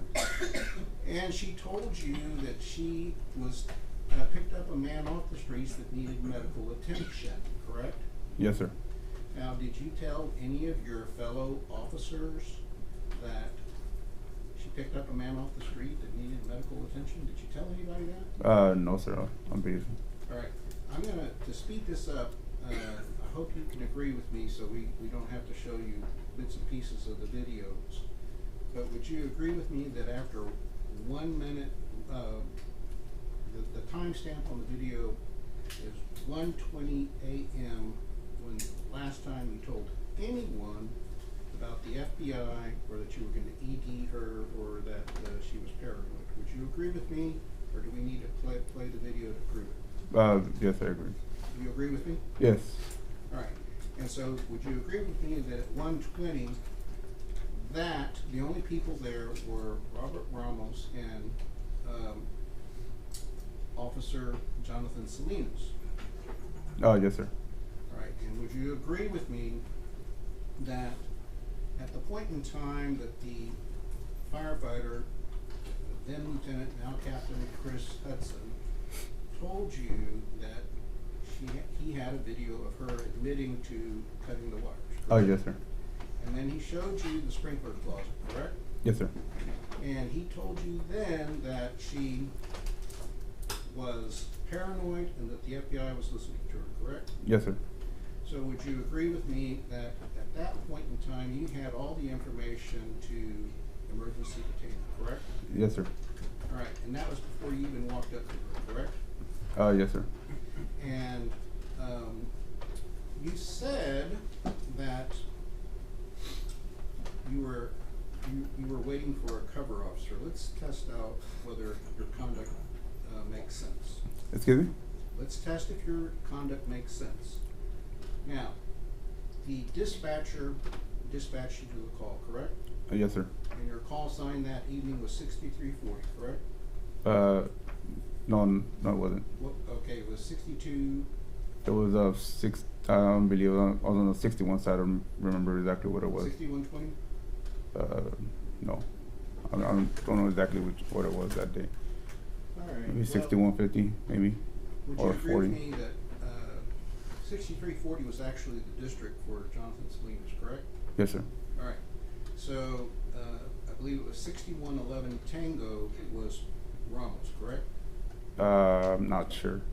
I'm not Right, sure. would you agree with me, and you can look it up if you don't, but would you agree with me that whatever your call sign was, whatever Rommel's call sign was, that the dispatcher broadcast your call sign and Rommel's call sign and said, head to 6200 Old Pearsall Road for a disturbance, fire alarm going off, gave all the details of a person matching the description of Melissa Perez, cut the alarm, saying she owned the place, possibly intoxicated, correct? Yes, sir. All right, so you knew ahead of time that she was possibly intoxicated, correct? From what the key card. And you're supposed to read the key card beforehand, correct? Yes, sir. All right, and it was a disturbance in progress, correct? Yes, sir. That was a low-grade nature of a call, correct? Yes, sir. All right, and would you agree that procedure 611 requires, well, let's back up. You would agree with me, you're supposed to obey the dispatcher, correct? Yes, sir. And you're supposed to communicate relevant information to the dispatcher because you're required to perform aid and assistance to your fellow officers in times of danger, correct? Yes, sir. And if you fail to provide information to your fellow officers in times of danger, that could hurt them, correct? Yes, sir. And one of the things you're trained about in the academy is the totality of circumstances when using force, correct? Yes, sir. And if you don't tell your fellow officers what you observed when you first get there, you're withholding material information from your fellow officer, correct? Yes, sir. And you would never do that, would you? Like I said, I told Salinas when he got there. No, no, sir. You would not withhold information from your fellow officers. Oh, no, sir. Excuse me? You would not No, I withhold wouldn't. information from your fellow officers. No, I correct? wouldn't. All right, and the most effective way to communicate information to your fellow officers, and the way you comply with 611, is you tell the dispatcher that she needs to upgrade the call, correct? Yes, sir. And one of the things that the dispatcher can do is upgrade the call to mental health in progress, correct? Yes, sir. And that never happened, did it? As far as when I got there, or while on the way over there? You know what the IDR or key card is? Yes, sir. Did you review the IDR and the key Yes, card sir. before you testified today? Yes, sir. Would you agree with me? And if you need me to approach you to prove it, I can show you the exhibit that's been introduced, but that was never upgraded to mental health in progress. Would you agree with me? Yes, sir. All right. And you should have told the dispatcher that it was mental health in progress, so she could have upgraded the key card, correct? But like I said, when they read Is it, it yes or no? Were you required to do that by procedure 611? Tell the jury yes or no. like I said, if she has every opportunity to read it also, and she could do it also. Tell the jury yes or no, were you required to inform the dispatcher that Melissa Perez was a mental health in progress? But if it's on general manual, yes. Okay, so is your answer yes? Yes. You failed to follow the general manual, didn't you? I guess, yes. All right. And because you failed to follow the general manual, your fellow officers did not know, these gentlemen sitting over here, these three defendants did not know by reading the key card that Melissa Perez was going to be emergency detained. There's nothing in the key card that indicates that she was paranoid, nothing that indicated that she was hearing voices or that the FBI was following her, correct? Yes, sir. There wasn't. There was nothing there in the key card. Just correct? whatever was as far as the actual key card, but I didn't put any of that stuff in there. Okay, and because you didn't put that in there, no one knew that's what was happening, correct?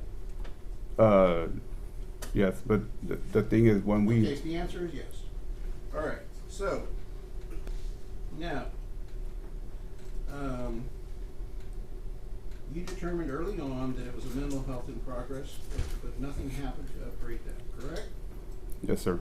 All right, and the general manual says that when there's a mental health situation, you're supposed to assign a cover officer to a mental health call, correct? What? You're supposed to assign a cover officer to a mental health call, right? Yes, sir. And when the dispatcher assigned both you and Ramos, you understood that it was your call and he was covered, correct? Yes, sir. All right. So, not once do we hear you get on the radio saying, add Medcom to the call, or what is 6111's ETA, right? No, sir. And you could have asked for 6111's ETA, correct? Yes, sir. You didn't do that. No, sir. You could have asked 6111 to go to an open channel, correct? Yes, sir. And tell the jury what an open channel is. It's a channel where you tell the officer they can switch his channel. It's more like a private channel between. I mean, everybody could hear, but you could talk directly to them on our radio. And you could have asked Ramos, when are you going to get here? Yes, sir. All right. And you could have told him, I want to ED someone, correct? Yes, sir.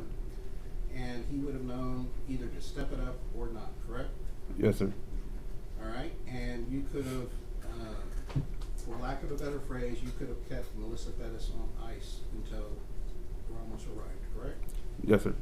All right. I'm going to represent to you that the videos and the testimony of other witnesses establish conclusively that 48 at 12:48:11 on your body-worn camera that Melissa Perez is standing with you and the 3 firefighters in front of the bushes and the retaining wall. Do you understand what I'm talking about? Yes, sir. All right. And you would agree with me that the body camera shows that you were standing there at 48:11. You don't dispute that, correct? Excuse me? If your body worn camera shows you were standing there at 12:48:11 in front of the bushes, in front of the retaining wall, by the curb, in front of a white Nissan, and by a Ford pickup truck backed in, you wouldn't dispute that, would you? Oh, no, sir. All right. And you reviewed your body camera, and you know that's true, right? Yes, sir. All right. And did you review your front co-band? No, sir. All right. If I were to represent to you that your front co-band shows Officer Ramos driving around Engine 36 past your car and coming to a stop right where you were standing at 48:11, would you agree with me that your cover showed up before you walked away from the firefighters? Yes, sir. If it's on the code band. So you don't dispute it? No, sir. All right.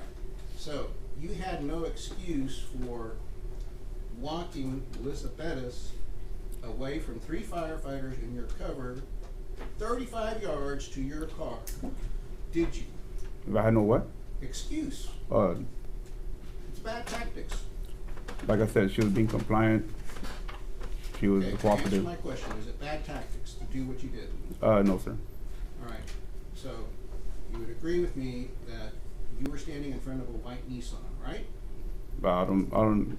If it's on the video, I mean, I'm not sure. I wasn't paying attention to what vehicle was there.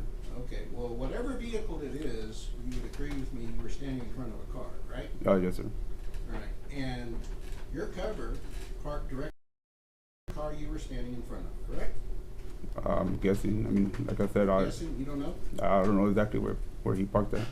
You don't know? No, I don't know exactly where he parked at. All right. So aren't you supposed to be aware of the location of your cover officer on these types of calls? Be what? Aware of the location of your cover officer on these types of calls. Yes. All right. So there's no excuse, no reason why you didn't know that your cover officer was there 9 yards away from you, right? Like I said, I didn't see him. You didn't see him. No, I There's didn't. no excuse for not seeing him, is there? I guess not. All right. And had you seen him, you would have been able to walk directly to his car, correct? Yes, sir. You could have said to Melissa, hey, go talk to my partner over there, and the two of you could have easily detained her, correct? Yes, sir. But instead, you walk 35 yards away. And you said 10 yards or 15 yards, and the fact is it was more like 35 yards, correct? I guess. I mean, I don't know exactly how far it was.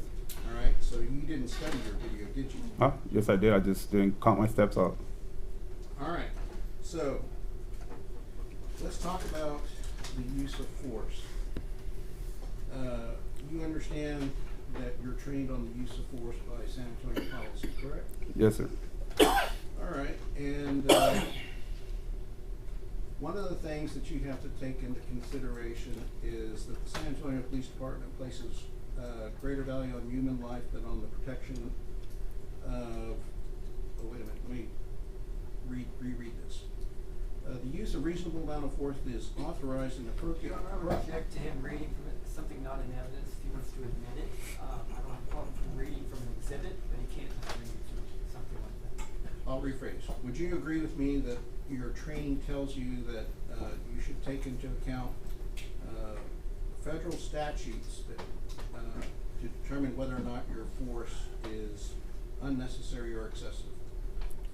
Yes, sir. All right. And so, to your knowledge, in this case, there's been no violation of federal statutes that deal with unnecessary or excessive force, correct? As far as when the whole situation? Yes. There's been no finding that there's been a violation of federal statutes in terms of unnecessary or excessive force, correct? Yes, sir. All right. And you would agree with me that you have what's called a use of force matrix, correct? Yeah, yes, sir. All right. And the use of force matrix basically says, and Mr. LaHood covered it well, but just to be sure, the use of force matrix authorizes you to meet deadly force with deadly force, correct? Yes, sir. All right. And the use of force matrix labels the table the officer's perception of a suspect's actions, correct? Yes, sir. And what does it mean in your understanding and your training of the officer's perception of a suspect's actions? Whatever they feel that that they need to do to protect themselves. All right. And you understand that sometimes another person's standing 20 yards away may not see what someone up close sees, correct? Yes, sir. All right. Now, one of the things that I don't believe has been introduced into evidence, you would agree with me, the width of that patio was 6 feet, correct? I'm not sure exactly, but You would not agree sure with exactly. me that sounds about right. Yeah, probably, yeah. All Isn't right. too big. And you remember at a point in time that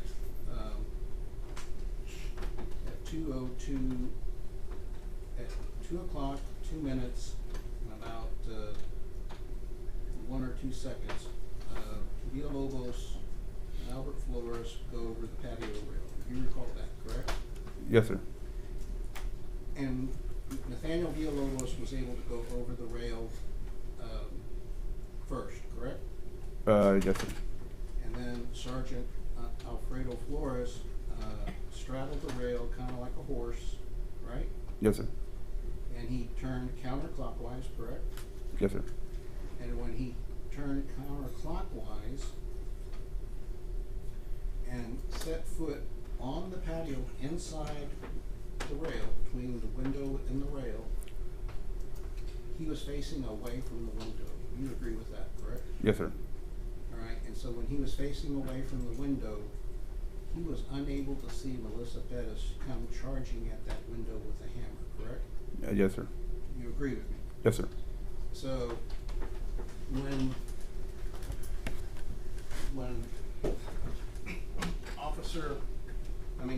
Sergeant Flores stepped over that rail and was standing between the rail and the window, Melissa Perez came charging at a distance of probably 12 feet in less than a second and had the hammer raised, correct? Yes, sir. You saw that. I didn't initially see it exact. You saw it on your camera. Oh, on the right? camera, yes. There's no doubt it's on your camera. Oh, yes, sir. So you know it happened, right? Yes, sir. And when she got to the window, she did this, hit the window, and when she hit the window, the head of this hammer was 3 to 5 feet away from the back of Alfred Flores's head, right? But I'm not sure exactly how far it was.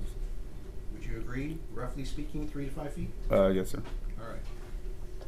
And the way that she was running and the way that she was swinging. Have you seen the movie The Patriot with Mel Gibson where he throws the tomahawk at the British soldiers? Yes, sir. All right. She was swinging the hammer like that, right? Yes, sir. And we know what happened to the British soldier in the movie Patriot, right? Yes, sir. What happened to the soldier? Hit him in the head. And what happened to him? Died. He died? Oh, bleeding. Started bleeding. I'm not sure exactly what. Well, he suffered serious bodily Yeah, injury. or I'm not death, sure right? exactly if he died or not, but yeah, he. No doubt he suffered serious bodily injury or death, right? Yeah. All right. So the distance that she was swinging the hammer, had she let go of that hammer, it could have hit Alfred Flores in the back of the head, like in the movie Patriot, right? Yes, sir. All right. And when she saw that, it was reasonable for Eleazar Alejandro to believe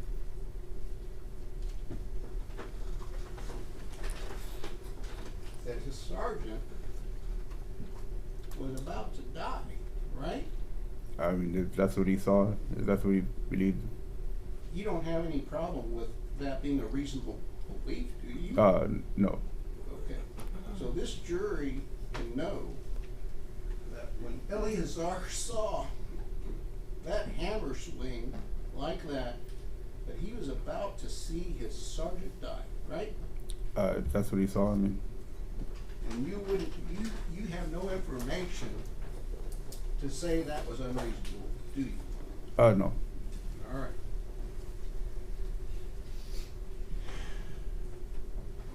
And Judge, I would ask the court to take judicial notice of Texas Code of Criminal Procedure, Article 6.06, which requires that peace officers have a duty to prevent injury and prevent death. I don't take judicial notice of that.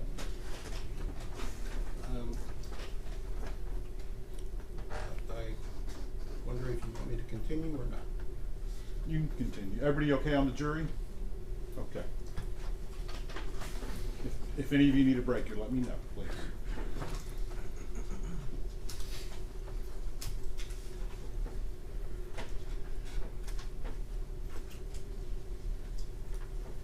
Now there's a provision in your use of force, and by the way, you testified before the grand jury, right?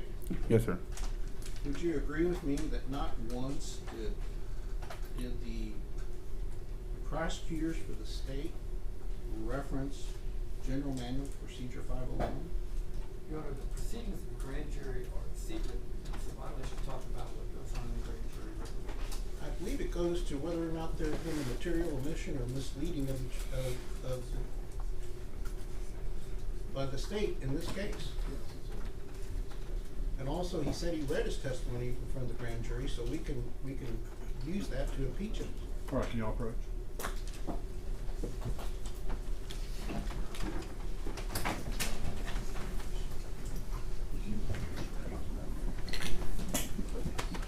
And he said that he used the grand jury testimony to refresh his memories.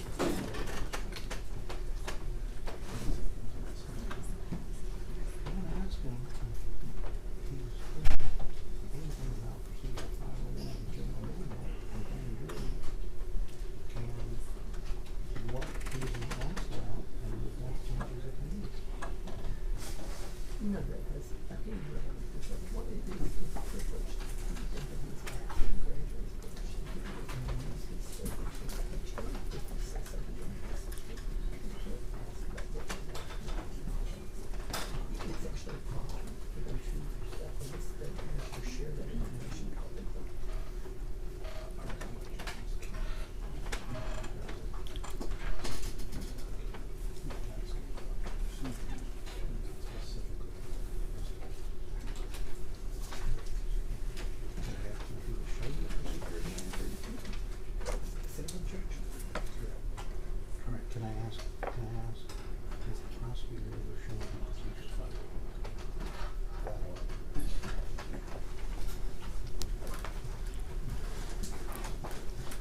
Officer Rojas, Yes, sir. have any of these gentlemen over here ever shown you San Antonio Police Department General Manual Procedure 501, Response to Resistance? I don't remember. All right. Would you agree with me that Procedure 501.07 talks about the use of deadly force, correct? Yes, sir. And it says an officer with reason to believe his, her life, or the life of another person is in imminent danger. Ask, did he not read from it without asking the same question? It's not in evidence. If he wants to offer evidence, no objection. They offer evidence. What's the exhibit? All right, Michelle. I've got an extra copy. We'll offer it into evidence.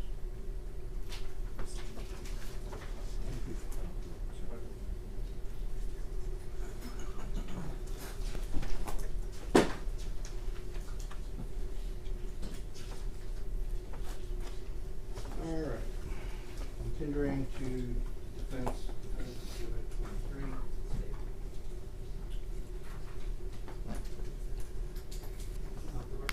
That's continuing to the state exhibit 23.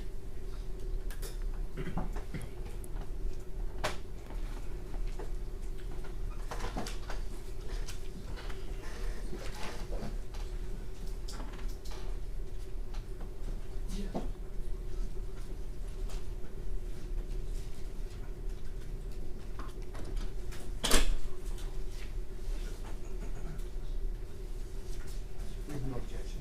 Verdict admitted? First witness? Yes.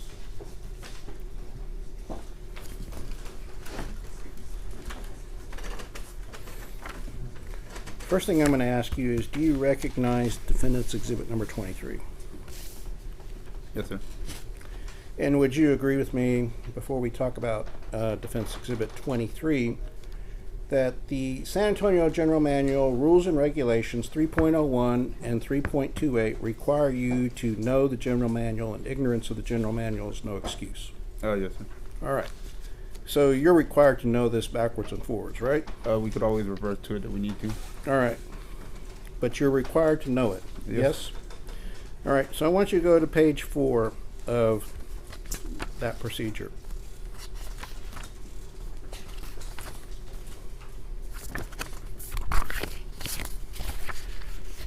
All right. Read at the bottom 501.07 and read through A. Read that out loud. A. This section applies to all forms of deadly force, regardless of the type of instrument or weapon used. All right. So, would you agree with me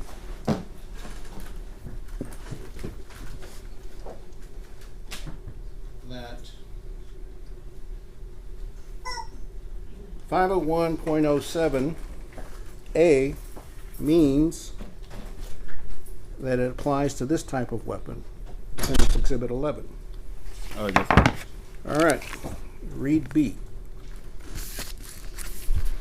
The use of deadly force is authorized only to protect an officer or another person from what is reasonably believed to be an immediate threat of death or serious bodily injury. All right. And based upon your testimony, you stated that if this was going to be thrown tomahawk style, like the movie Patriot, Mel Gibson, where he kills the British soldier, that 501.07A, I'm sorry, 501.07B would apply. You would agree with me? Yes, sir. Read number 1. An officer with reasonable belief his or her life or the life of another person is imminent danger is justified in using deadly force to preserve that life. All right. So when I told you that the video shows that at 2:02:04 through 2:02:07 that Melissa Perez comes charging at the window with the hammer, you agree that she appeared to be threatening the life of Alfred Flores. You would agree, correct? Yes, sir. All right, so the use of deadly force would be authorized under 501.07B1 as that reads, correct? Yes, sir. All right. And go to the next page where read number 2. Justification for the use of deadly force is determined by the facts known or perceived by the officer at the time deadly force is employed. All right. And would you agree with me that at the time that Eleazar Alejandro fired at 2:02:07 that you had not told him that Robert Ramos had antagonized Melissa Perez? Him personally, no. All right. I mean, Well, you didn't tell anyone that would allow him to know, correct? yes, no. All right. Read number 3. You know, if an officer encounters an immediate threat of death or serious bodily injury situation where they have to protect themselves or another person, the officer may use the means or tactic necessary to protect themselves or another person from the immediate threat. Okay. So I'm going to read that again, and for those jurors taking notes, I hope they write this down. Number 3 says in 501.07 B3, and it's on page 5 of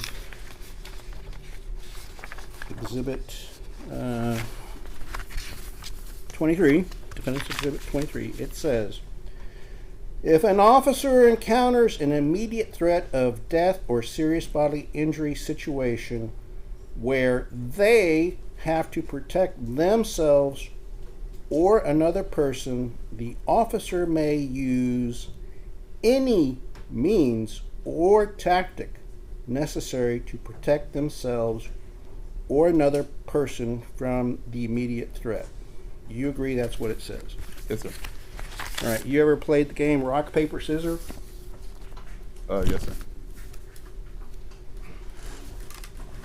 You understand that depending upon what is played, one might beat the other and might lose to the other, right? Yes, sir.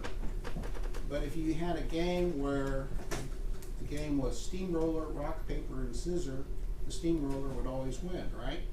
Yes, sir.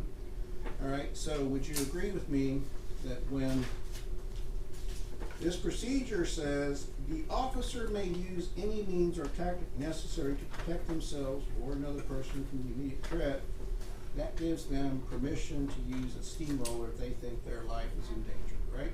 Yes, sir. It gives them permission to use a steamroller if they think another person's life is in danger, correct? Yes, sir. So whether or not you and Ramos messed up this call, blew up the call beforehand, and you know what it means to blow up a call, right? Yes, sir.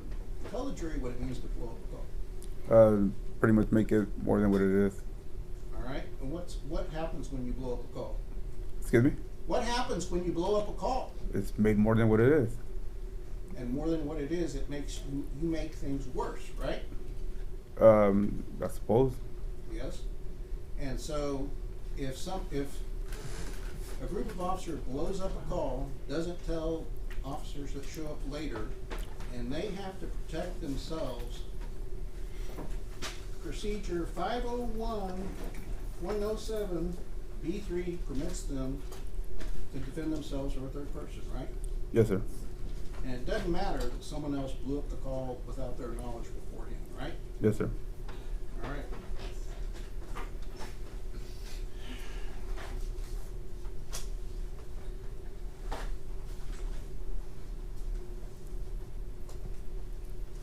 Now, one of the things that you mentioned was that you didn't know whether or not Ramos' conduct violated the taser policy. I'm going to ask you, do you agree that the taser policy says that you can only test the taser once at the beginning of the shift? Yes, as far as test, yes. All right. And so a testing is a dry stun where you remove the taser and you spark it, correct? Yes, sir. And so you can only spark it once at the beginning of the shift, correct? You can use that as a form of compliance also. Okay. So he wasn't using it as a form of compliance on Melissa Perez, was he? I don't know what he was doing. I mean, Well, that's something you gotta ask him. She was inside. She was inside the apartment, wasn't she? Yes. So he wasn't using it as a form of compliance, was he? I guess not. All right. So, and he sparked it about 8 times, right? I'm not sure exactly how many times. But he was sparking it at the dog, right? Yes, sir. And Melissa Perez yelled, "That's animal abuse," right? I don't know what she yelled. Well, if it's on your transcript, if it's on your body camera, you don't dispute that, do you? Yes, sir. I You wouldn't. dispute it or Oh, you no, I don't? wouldn't. All right. So if he was sparking it at the dog, taunting Melissa Perez, he wasn't using it as a form of compliance, was he? No, sir. All right. And did you report him for violating policies? No, sir. All right. You know what CRM is? No.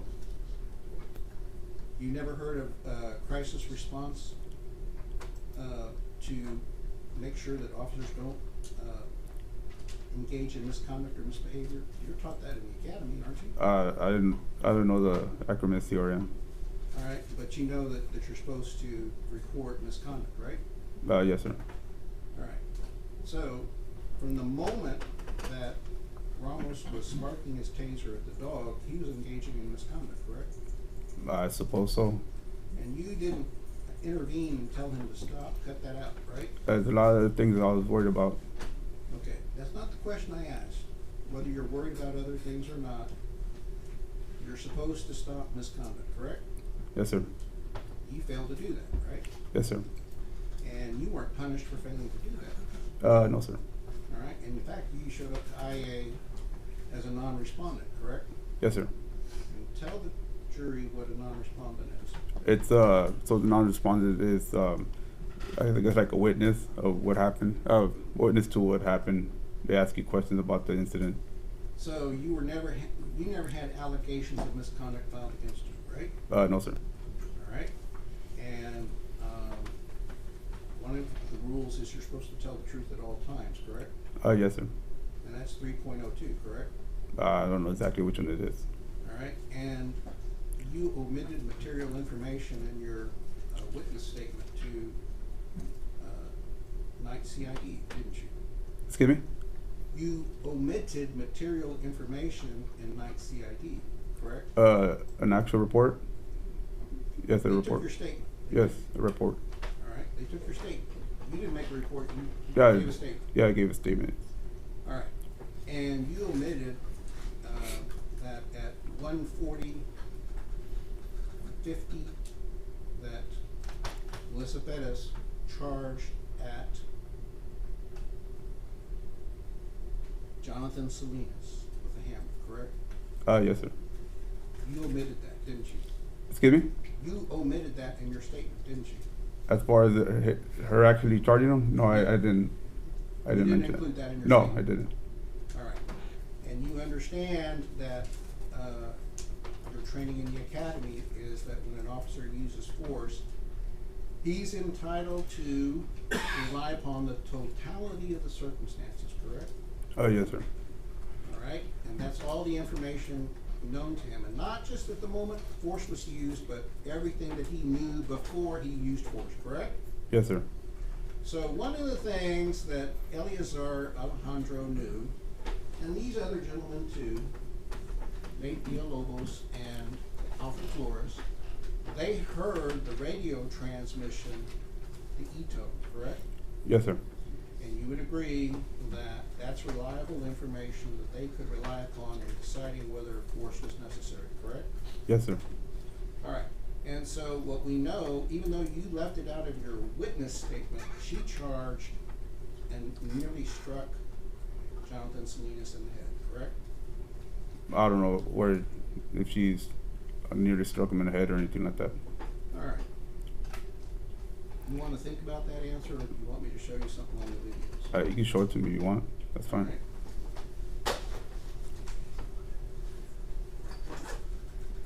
Well, before I show it to you, do you agree with me? I'm gonna read, we made a transcript of your body worn camera. And I'm gonna ask you whether you agree that certain things are true.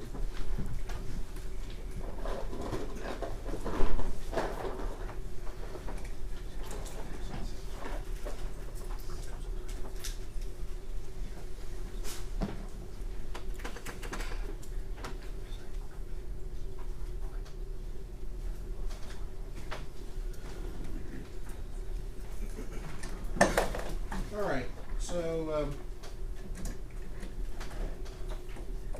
would you agree that on your body camera you are heard at 01:40:35 saying, you think you can open the, and Jonathan Salinas says, the screen door, and you say at 1:40:37, yeah. That happened, right? Yes. Alright. And so you're asking Jonathan Salinas to enter the residence, correct? I never asked him. So when you said, could you open the screen door, are you telling this jury that that's not a request that he enter the window? Like I said, I didn't ask him. Okay. Do you think a reasonable It's a person- question. I'm sorry? It's a question. Alright, so why did you ask him if he could open the screen door? Like I said, it's a question. Asked him a question. Alright, and then shortly afterwards, he jumped the railing. You see that in the video, right? Yes, sir. And he stuck his head in the window, correct? I believe he did. Yes, sir. Do you believe he did or he did? Like I said, if you want to show me a video, I'll watch the video. You don't remember? I don't remember. Did the prosecutors ask you if you saw that? Excuse me?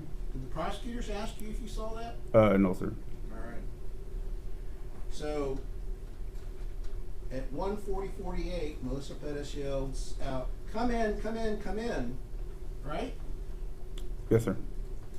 And then at 1:40:49, you yelled 4 times, watch out, watch out, watch out, watch out. Hey, you said that, right? Yes, sir. And the reason you saw that is you saw Melissa Perez charging at Jonathan Salinas with a hammer, right? Yes, sir. And she raised it above her head, didn't she? Yes, sir. And she hit the screen, and then the hammer came out the window, right?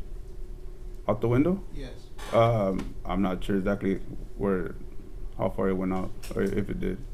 All right. And then she swung it again, didn't she? Yes, sir. All right. So she swung it twice, right? Yes, sir. And she swung it out the window the second time, right? What do you mean out the window? Just, I'm not sure exactly what you're. The head of the hammer came out the window, right?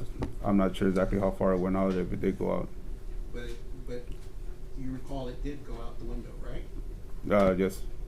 All right. So she showed an intention to strike Jonathan Salinas with that hammer, right? Yes, sir. And you would agree that if you had not yelled, watch out, watch out, watch out, Jonathan Salinas' head would have still been inside that window, and she would have been able to hit him in the head with that hammer, right? It's possible, yes. Yeah. If he didn't see her, it's possible. All right. If he did see her, he could have moved out the way. So when she swung the second time, he pulled his gun on her, didn't he? Yes, sir. And would you agree with me that you cannot pull your gun on someone unless deadly force is authorized, right? Yes, sir. So did you believe he committed a crime when he pulled his gun on her? No, sir. All right. He was justified, right? Excuse me? He was justified. Yes, sir. All right. And so when he pulled the gun on her, he said, you're gonna get shot.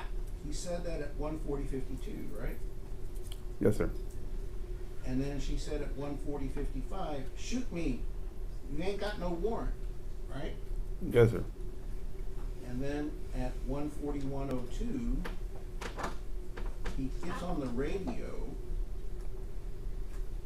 And you can hear it on his body camera, you can hear it on your body camera, and you can hear it on everyone's body camera that showed up. What he said was, 340, I have one at gunpoint. She has a hammer. That's what he said, right? Yes, sir. All right. So, and he hit the E-tone when he said that, right? I'm not sure exactly when he hit the E-tone. But It he was hit that the time. E-tone in response to the hammer attack, correct? I believe so. You believe so? I'm not sure exactly when he hit it. All right. But does it make sense that that's why he would hit the E-tone? Yes, sir. All right. So we know that he hit the E-tone when she attacked him with the hammer, right? We can rely upon that. Yes, sir. All right. So it wasn't because she threw the candle, right? Yes, sir. And the candle came much later, right? Yes, sir. All right. So the hammer attack happened first. Yes, sir.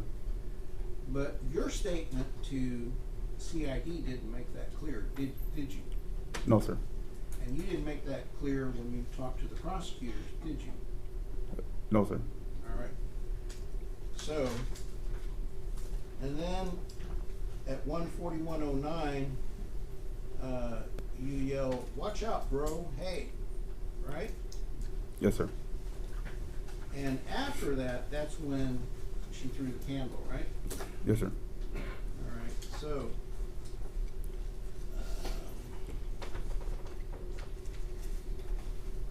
I'm wondering if I can set up my computer, or if this would be an appropriate time to break.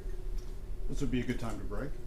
Members of the jury, remember that the instructions I gave you, they're gonna last until the conclusion of the trial. Tomorrow we do have a very large morning docket. I'm gonna ask that you be here no later than 1 o'clock. And we'll start up again, 1 until the end of the day. See you tomorrow. All right for the jury?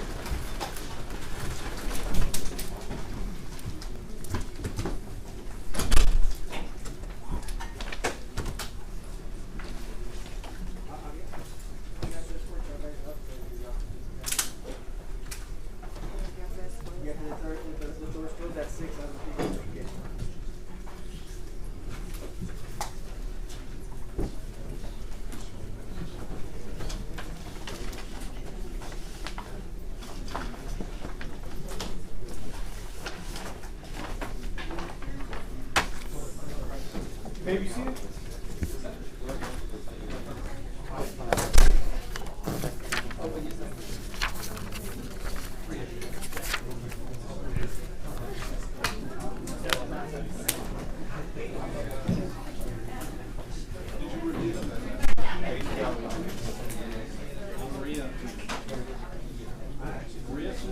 What exhibit number is